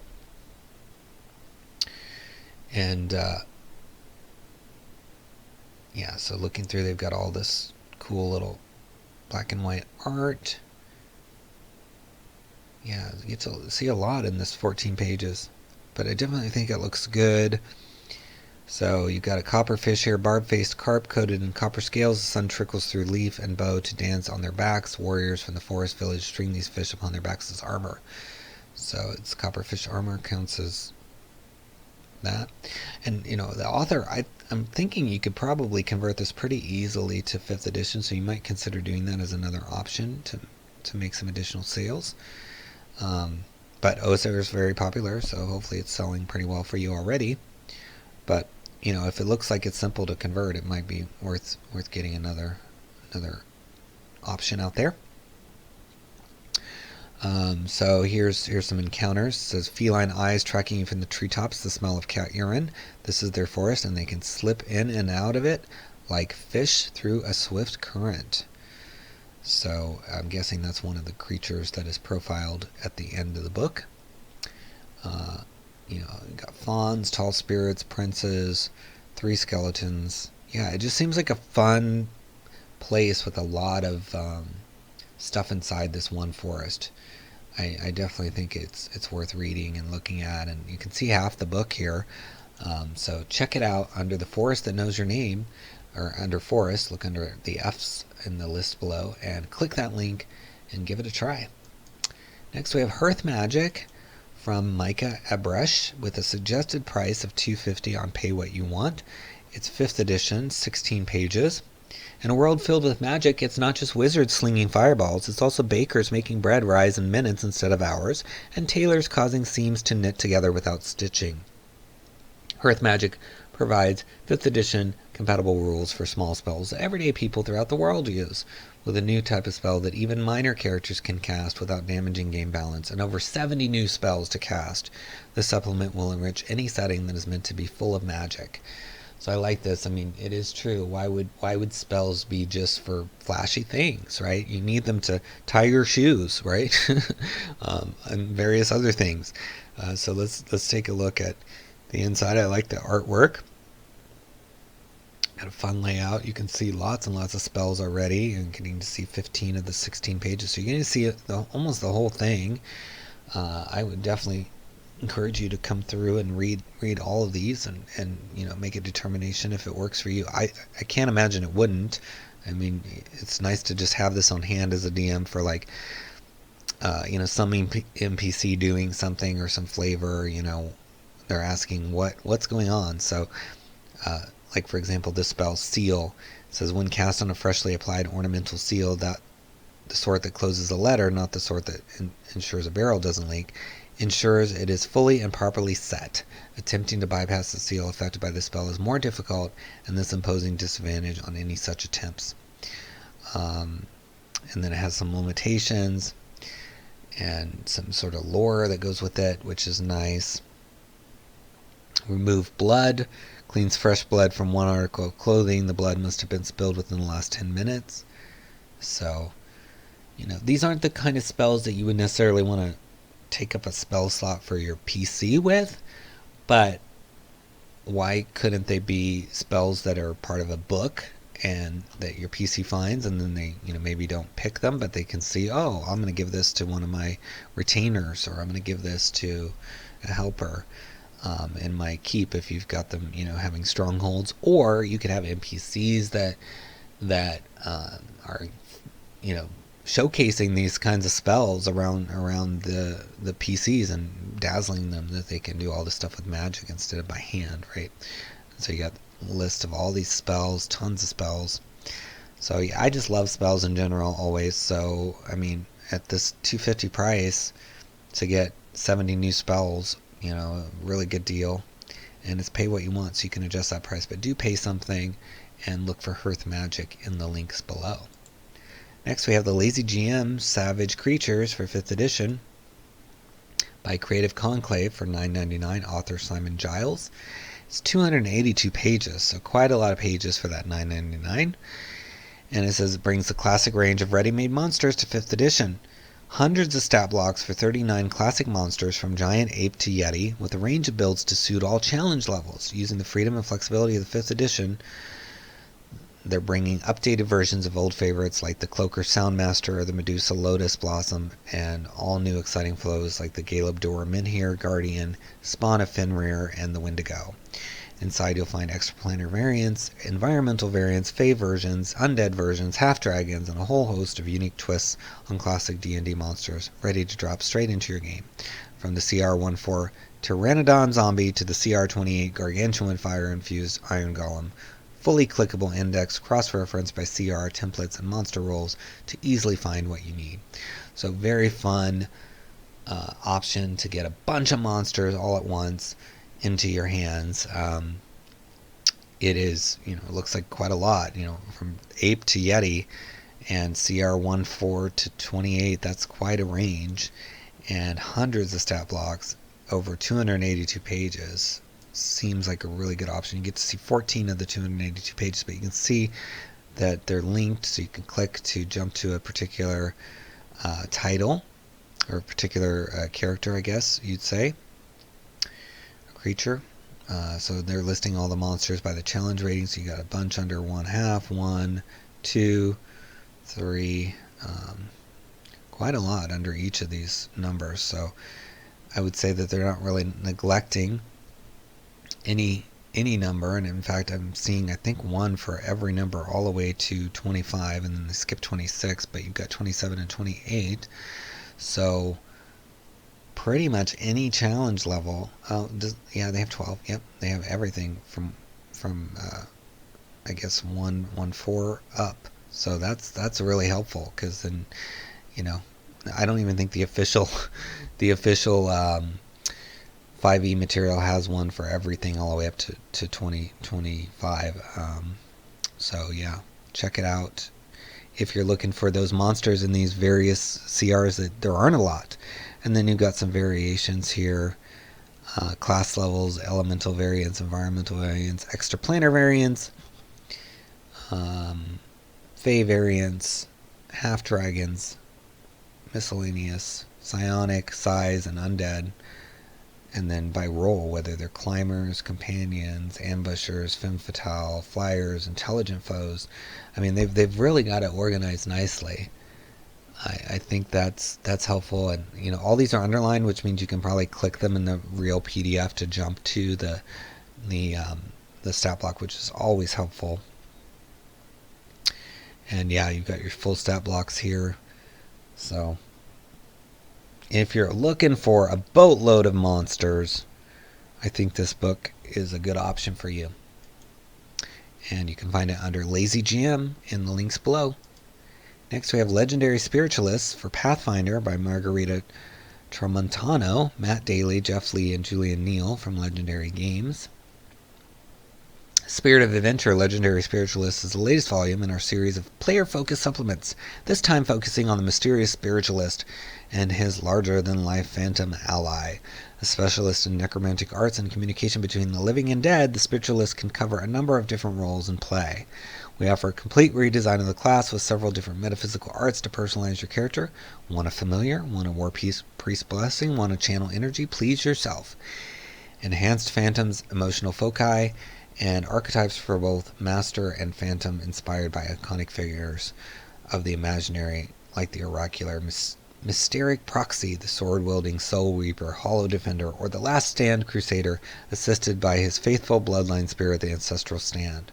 You will also find many new options for the classic version of the Spiritualist, including archetypes, feats, spells, rules for variant multi-classing characters of other classes who want to add a little occult to their career, and an unsettling iconic for the Legendary Spiritualist, the grim Minos Bonifar and his incognito familiar Rigel. Rigel. Evoke your game spirit with this amazing 50-page supplement, and it's for Pathfinder 1E. And let's look inside. We get to see 5 of the 50 pages. So you got your class list here, because they redesigned the class, and then the spell list, of course, and then a lot of details. Shared consciousness at first level, while a phantom is confined in a spiritualist consciousness, it grants the spiritualist a bonus equal to 1/2 her level, minimum of 1, and 2 skills determined by the phantom's emotional focus. And it also grants a +2 on bonus on saving throws against all mind-affecting effects. So that's cool. Metaphysical arts at 3rd level and every 3 levels thereafter, the legendary spiritualist earns a new ability to better relate with her phantom and the spirits of the netherworld. These powers are known as metaphysical arts, unless specifically noted in the metaphysical arts description. A legendary spiritualist cannot select a particular spirit affinity more than once. So, fun class changes as well as archetypes. If you're playing Pathfinder and you like the spiritualist, this seems to expand it quite a bit. So check it out under legendary spiritualists in the links below. Next we have the Mayor's Dreams. A curse traps the players in the past of the Mayor. Can they help her live through it again? So, getting trapped in the past, and there's a mayor involved. We had another title called Mayors this week, so you could maybe combine those. This is for 5th edition, 12 pages, $2.99 from Cool Crab Adventures. And it says, the Mayor of Dimba has been cursed by Baba Yaga to relive her most challenging moments. But can she do it again? It's a Tier 1 adventure for 4 to 6 players that uses a dream mechanic for time travel. I'm not sure what level those players need to be, so if you're watching author, maybe add the level of the 4 to 6 players. Also, the full-size preview did not work for me, so maybe update that. A lot of times, guys, watching the video, those things will get updated before you click the link, so don't let that stop you from clicking the link. I do notify all these authors that they're in the video right after it releases, so they get an opportunity to update. And yeah, there's this cool cover here. We can't see inside, but I really like the direction of this art. I like this concept of, reliving most challenging moments. We had the 2 adventures earlier in this video dealing with memories, the magic of the orb and the forgotten lands. So you could combine all 3 of these potentially together. They're all 5th edition, and just have this campaign focused around memories and reliving memories, and maybe add in your own stuff and make a bunch of memories by having all these fun adventures centered on memories. So check it out under Mayor's Dream in the links below. Next we have Pax Reptiliana, which is from Diogo Barros, and it's $7, and it's for OSR. It's 82 pages. It says, where the horrors are mundane and the desperation isn't so much quiet as deadened, it's the cyberpunk future we were promised and threatened with. Sans the cool. It's intended for use with Troika, but you can use it for whatever.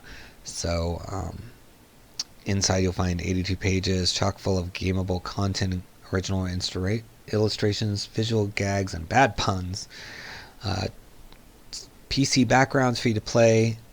12 unique sites inhabited by over 30 dead inside NPCs, 20 plus cryptids, 13 new spells guaranteed to blow your mind, a bunch of random stuff like meat guns and nanotube plugs for you to throw at your hard-earned chipper script way, and screen and printer friendly, black and white, bookmarked, and hyperlinked. So that's helpful. So let's take a look inside. I love the fun of the description. It seems like it's going to be just kind of a fun little read. I love the redacted stuff here as well. Oh yeah, cool. There's redacted things throughout. So you've got all this information on alien abductee. As a background, you were abducted by aliens. You have vague memories of lying on a stretcher, of big bulbous eyes, being prodded with cold steel. You woke up on your bed naked and a little sore, trying to figure out what happened to you and why is it that you can hear radio broadcasts from the stars. And maybe it's just your imagination, but you could swear your head looks like it's getting bigger. And then you have a pineal implant, a small sheet of foldable metal, a star map you can't understand, 3 advanced skills here. So, OSR, Troika, looks like you can use this for, or just inspiration. It seems like there's a lot of fun stuff. Here's some rumors. It says the moon's Palmer caught is shady as hell. People keep getting sick in Malltown. Lots of fun little odd post-apocalyptic stuff. If you're looking for anything like that, this could be a fun one for you. So look for Pax Reptiliana below. Cannot talk today. Next we have Random Encounters 1. It's a Brazilian OSR scene co-op zine, and it's got a bunch of authors, but it's from DNGR, Diego Nogueira Games and Resource, for $10 on sale right now for the PDF, and then lots of authors. It's an RPG zine created by a collective of different authors from Brazil, each with their own interest, style, and approach to gaming, and it shows in these pages. So then it lists kind of the titles, some fun titles like The Martyr That Never Was, or Aversion, The Bard, The Reborn, all that stuff. So let's look inside. I love the cover. It reminds me of a like an old school horror movie with kind of this swirling text and just the color, you know, the halftone colors, or not really halftone, but like almost monotone with this red. So it's nice. You get to see 9 of the 52 pages, but you can see lots of cool art. It looks like there might be some Mork Borg stuff, old school essentials, you know, and Troika stuff all in here. So OSR for sure. It says The Martyr That Never Was, a sentient artifact and adventure seeds for OSR RPGs. And this is Jerusalem Jane is a playable background, gunpowder sorcery. And an article called So You Want to Be a Skeleton, The Temple of Healing, Aversion, and The Bard. So you're going to see all the different titles, and then you get to see the first one, which is The Martyr That Never Was, in this 9-page preview. Hundreds of years ago, during the repel of the invasion, the one that is now known only as the Martyr was felled on the final battle. The freedom was sustained but at the price of many. And down here, it is time for the martyr to be reborn and prove their real value. So why now? You roll 1d6 to find out. Number 3 is the current champion of the realm is dead, and the regent is looking for someone to take the mantle, probing the martyr to try regaining their status. An odd gem looking like stained glass and in the shape of a heart was found in the deep ends of the castle's dungeon. The gem served as a prison to what seems to be a multicolored demon. During the transportation out of the dungeon, the gem was shattered, releasing its prisoner inside the castle premises. The kingdom needs someone to save it. And then talks about the martyr's arm, which is the artifact. And then some more fun tables here. But I just love the flavor, the art, and all the different things brought together in this one title here, and I'm excited because this is the first one, right? So there may be more down the road that they make, and it's on sale now for $10. So if you're looking for 52 pages of fun artwork and a bunch of different mixed together things that you can use for your OSR, check it out under Random Encounters down below. Next we have Scarlet Citadel, A Dungeon of Secrets, for 5th edition from Kobold Press. I love Kobold Press. I think they always produce really good stuff, and I'm always interested in their new titles. This one is authors of Steve Winter, Wolfgang Baer, Scott Gable, and Victoria Jackso. And it says, Dare you descend into the sorcerous gloom? Once a fortress where wizards honed their eldritch craft, the Scarlet Citadel now holds a sinister reputation, and for good reason. The dungeon's well-trod stairs have seen few return from their journeys below. Now malevolent creatures spin shadowy webs, enchant foul magics, and summon forth dark gods. But for those brave enough, ancient treasures and secrets still lie scattered everywhere. Inside the 210 pages of the Scarlet Citadel, you'll find a classic-style adventure for 10 levels of play, fully compatible with the 5th edition. Evocative combats and magical mysteries, brimming with plots and subplots. Tons of original maps and new monsters, from clacker beetles to the dire owlbear. An isometric map and complete write-up of the nearby town of Red Tower, where the adventurers can set up a home base. An adventure easily paired with the Scarlet Citadel map folio. Fold-out set of playable battle maps from Kobold Press. So that's cool. You have this battle map that folds out that you can use. And it says, grab your torches and enter the depths. Great riches and great adventure await you. So very fun. I love the cover. I mean, that's just a cool look at, you know, this team of adventurers being running into a bunch of undead, basically, and they're getting chased as well. So lots of fun stuff. Let's look inside. You get to see 5 of the 210 pages. So there's 210 pages here, guys. That's a lot of good stuff, and they always have beautiful art and layout in the Kobold Press titles. I really like looking through them. So there's an introduction to all the different things. They've got the Red Tower. They've got levels 1 through 6 here, an appendix with monsters, NPCs, and magic, player handouts, and then a bunch of maps listed here, as well as sidebars, so you can easily find your way to those things, because the maps are going to be throughout the book, right? And having an index to them is helpful, because then you can just quickly look here to find where a relevant map is. So yeah, look at this beautiful art. So we'll just read some of this text in here. Scriptorium and Alchemist's Furnace. This level of the dungeon houses the arcane scriptorium and the mystical alchemy furnace. 𝙏𝙤𝙢𝙪𝙧𝙚.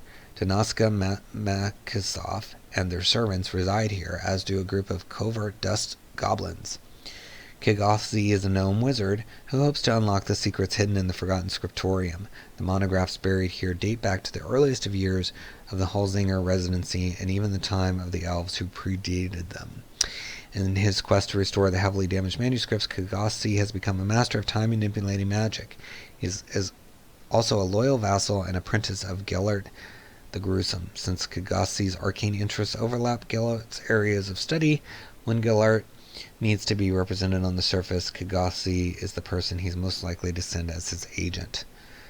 So very cool. They have this interesting connection, 𝙏𝙤𝙢𝙧 and 𝙒𝙤𝙘 the Gruesome, and then you've got the scriptorium. So even just that flavorful description, and this is just kind of the overview of all the little areas that you're going to go into, because the book does delve into each of those areas separately, because we're kind of going through the introduction of all the things, but down here you get to see, okay, each of these levels. So that was level 2 we looked at, and it's looks like it's about 20 pages or so of stuff, and we just scratched the surface, because they've got ley lines in here, got traps and secret doors, restocking between incursions, survivability, hooks, and just a ton of stuff on the red tower with the gossip, present day, what it was like before, Dwarven era, handouts. I mean, I don't know what more you could want for 210 pages of adventure. I mean, 10 levels of play, so that's a lot of stuff. So $24.99, and it is listed below as Scarlet Citadel, so please click that link and consider it. Looks like a lot of fun to me. Next we have Scoundrel, a classy knave-like tabletop RPG toolkit from Esoteric Games, with a suggested price of $4.75 on Pay What You Want for 39 pages. Also, it's OSR, so if you're looking for that, this is for you. Scoundrel is a minimalist OSR RPG rule set and toolkit with some class flavor. It is based off of Knave and Knave Illuminated. It's a hack of Knave, basically. A class ability choice to character creation, more varied characters by linking hit dice with constitution instead of level. Simpler inventory with usage die instead of item counts. Makes unconscious matter more instead of being rare. And it's a minimalist D20 6-stat system, fast and easy to learn and play and run. Best utilized for making your own module or making the rules of a system fit better with the module you're creating. You can adapt most OSR content to Scoundrel. You can even adapt 5e to it, so that's nice. So those of you that only do 5e, this is a consideration. Says the full preview is available, but the sample PDF is an excerpt. So this did not work for me when I clicked the full size. We'll look at the quick preview in a minute, but if you're watching Esoteric Games or Edward Debonair, please update that. I'm sure there'll be people that will want to see those. And it says it's also under Creative Commons by Attribution license, so you can presumably release your own things that are based on Scoundrel, if I'm reading that correctly. So looking through here, it's 39 pages. You're getting to see a couple here in this little preview. But yeah, hopefully they'll get that full-size preview for you to take a look. But it is pay what you want. Sounds like you can use it with OSR or 5th edition. And it's simplifying some things. I am interested in how they're changing inventory with usage die and other stuff. I think that could be a fun addition to some games. So look for Scoundrel in the links below. Next we have the Sepulchre of Seven with an awesome cool cover by 𝙏𝙞𝙢𝙚𝙢𝙪. It's compatible with classic D&D, AD&D, so 1st edition or OSR. It's a module for characters levels 5th through 7th. Never meet forgotten heroes. Long ago, a half-elf, half-deer centaur named Jane led a small guerrilla band against the armies of an evil fey witch. They prevailed at a terrible cost. Over the centuries, the church erased all memory of Jane's fey nature. Monsters moved into her hideout turned sepulchre. Still haunted by Jane's enemies and companions, and a ghost longing to complete his vengeance. So again, memories are involved. They erased all memories. So recurring theme this week. In this 39-room dungeon, adventurers will discover the fates and true faces of Jane and her forgotten companions. They may get rich or become the latest victims of a centuries-old tragedy, designed for use with the old-school Essentials rule set, but compatible with most OSR products. So I love that cover. I think it's fun, playful, different-looking cover. We get to see all 68 pages, guys. Can't beat that. And look, here's a cool looking map. I like the style on these maps. Very nice layout. One of the best ones we've seen today in this video. All kinds of information on the encounters. I like that it's a cross section instead of top down. That's nice. And then you've got all this information. And that's just before you start. There's a foreword, player background, encounter details, level 1, level 2, magic items, design notes, tons of good stuff in here. Player background looks particularly good. Counter details, level 1.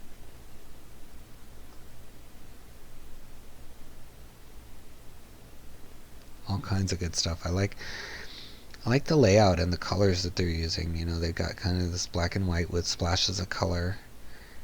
Makes it feel really nice. So let's look at this item here. Kodiak's Grimoire, fluffy purple velvet cover. Anyone opening the book must save versus spell with a -4 penalty or their head turns into a magpie's. Dispel magic disables the trap until the book is closed again.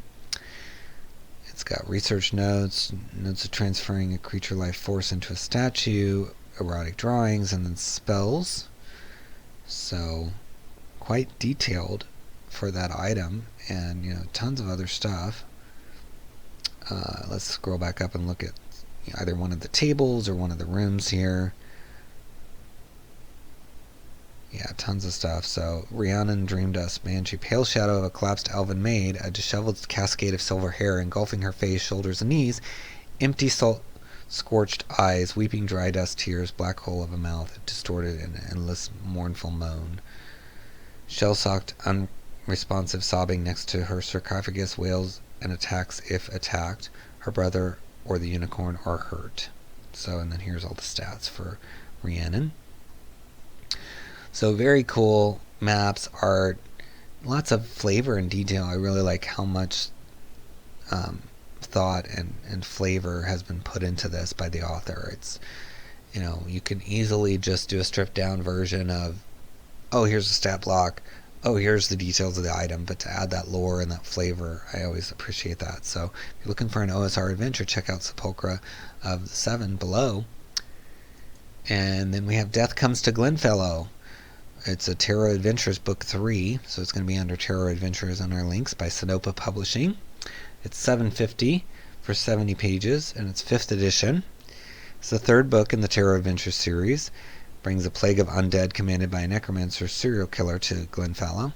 Can you and your friends triumph over the rising darkness? So, I would recommend to the author to link the other parts, the previous books here, because they're not showing up when we scroll down. You know, have links or maybe even images of the covers, or even consider a bundle for all 3 books.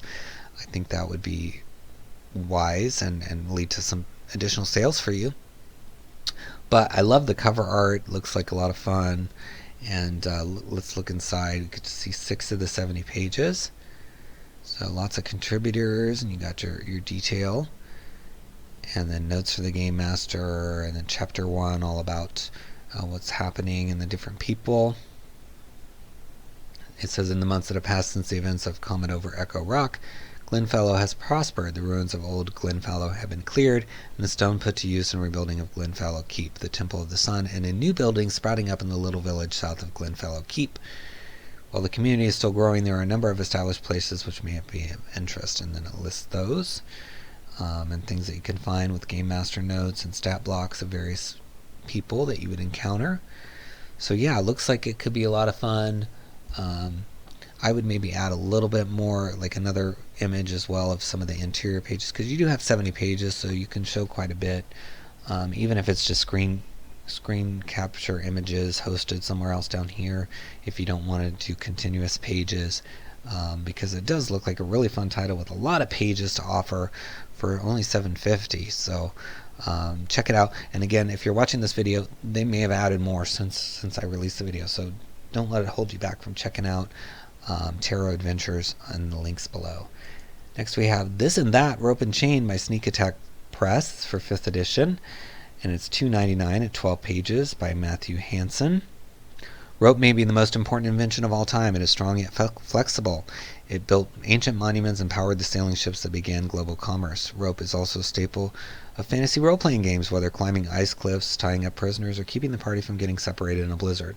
You'll find a real-world history, variant ropes and chains made from fantasy materials, new weapons like the lasso, rope, dart, and harpoon, optional rules, random rope generator, 2 new spells, animate rope, and Roshka's restrictive ribbons, 4 new magic items, ghost chain, lasso of honest, living rope, and Surtur's meteor hammer, 3 new monsters, chain golem, rope golem, and mimic, half snake, half mimic.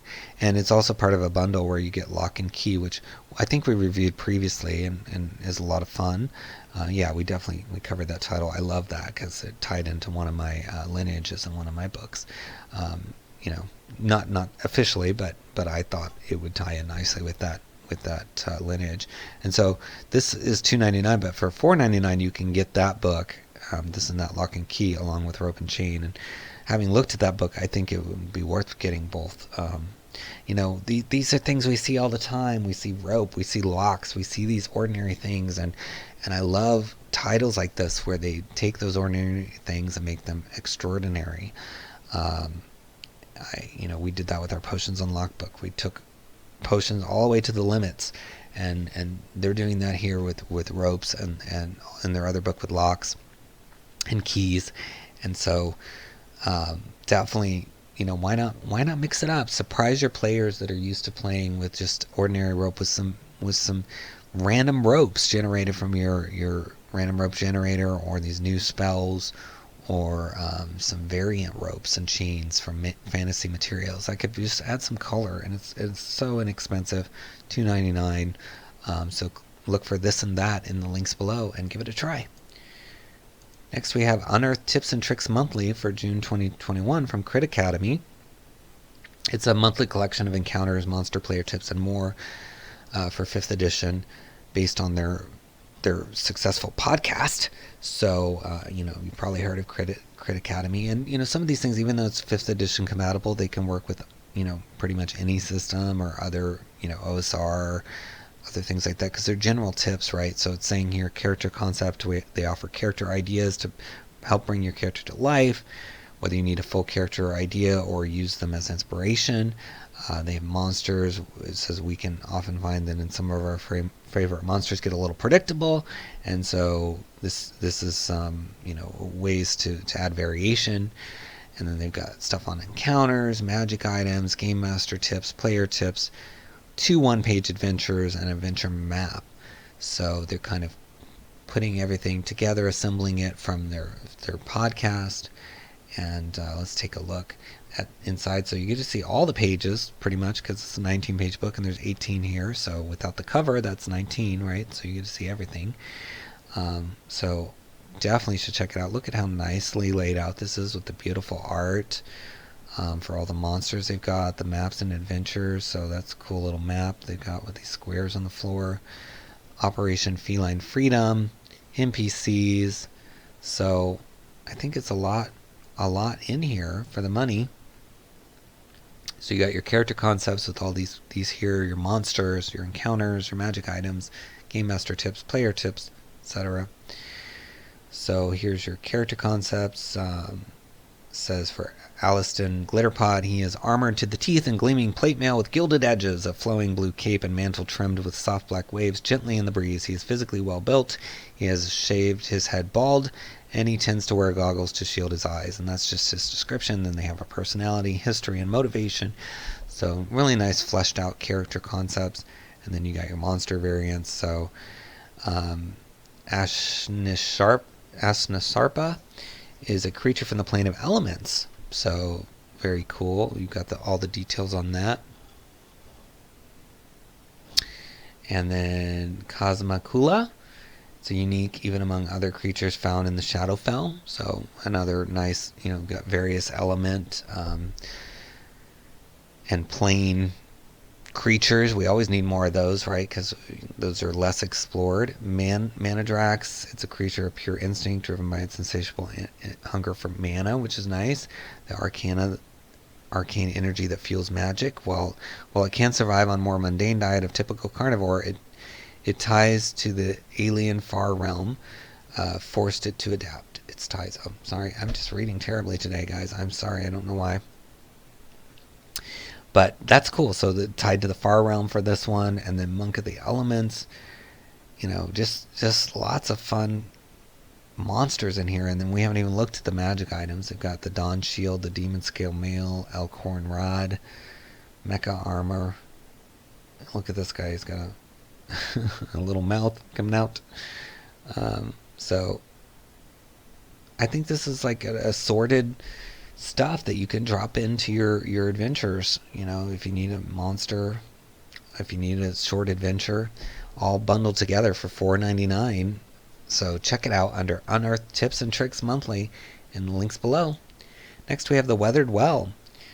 It says, perhaps those old tales about a world below the water weren't just silly children's rhymes after all. From Hack Shack Games, author John Grunquist. It's got a PDF at $8.99, softcover premium at $18.99, standard color at $12.99, and then bundles for various prices. It's 68 pages, and it's for 5th edition. So it's a classically inspired starter adventure for a party of 3 to 5 players at levels 1 to 2, but look at how nice it looks printed. I like that a lot. The story is old as time. Boy meets girl, girl meets abandoned well. Boy chases girl down abandoned well, only to find horrors beyond their worst nightmares. So very fun. It's starting level tabletop adventure, 10 to 12 hours to complete.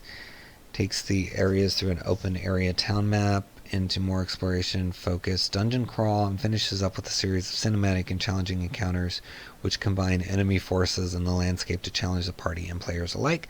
It's got Ash Shade, Awakened Earth Guardians, so nice art for all of those, a Wild Shade Knight, 68 pages of highly illustrated adventure content, 3 full color maps, the Black Root, a fully playable necromantic druid subclass, 13 new monsters, 12 magic items, a mix of role-playing combat, puzzles, and skills designed to challenge but not overwhelm players, multiple intro hooks with matching wrap-ups, as well as further adventure prompts.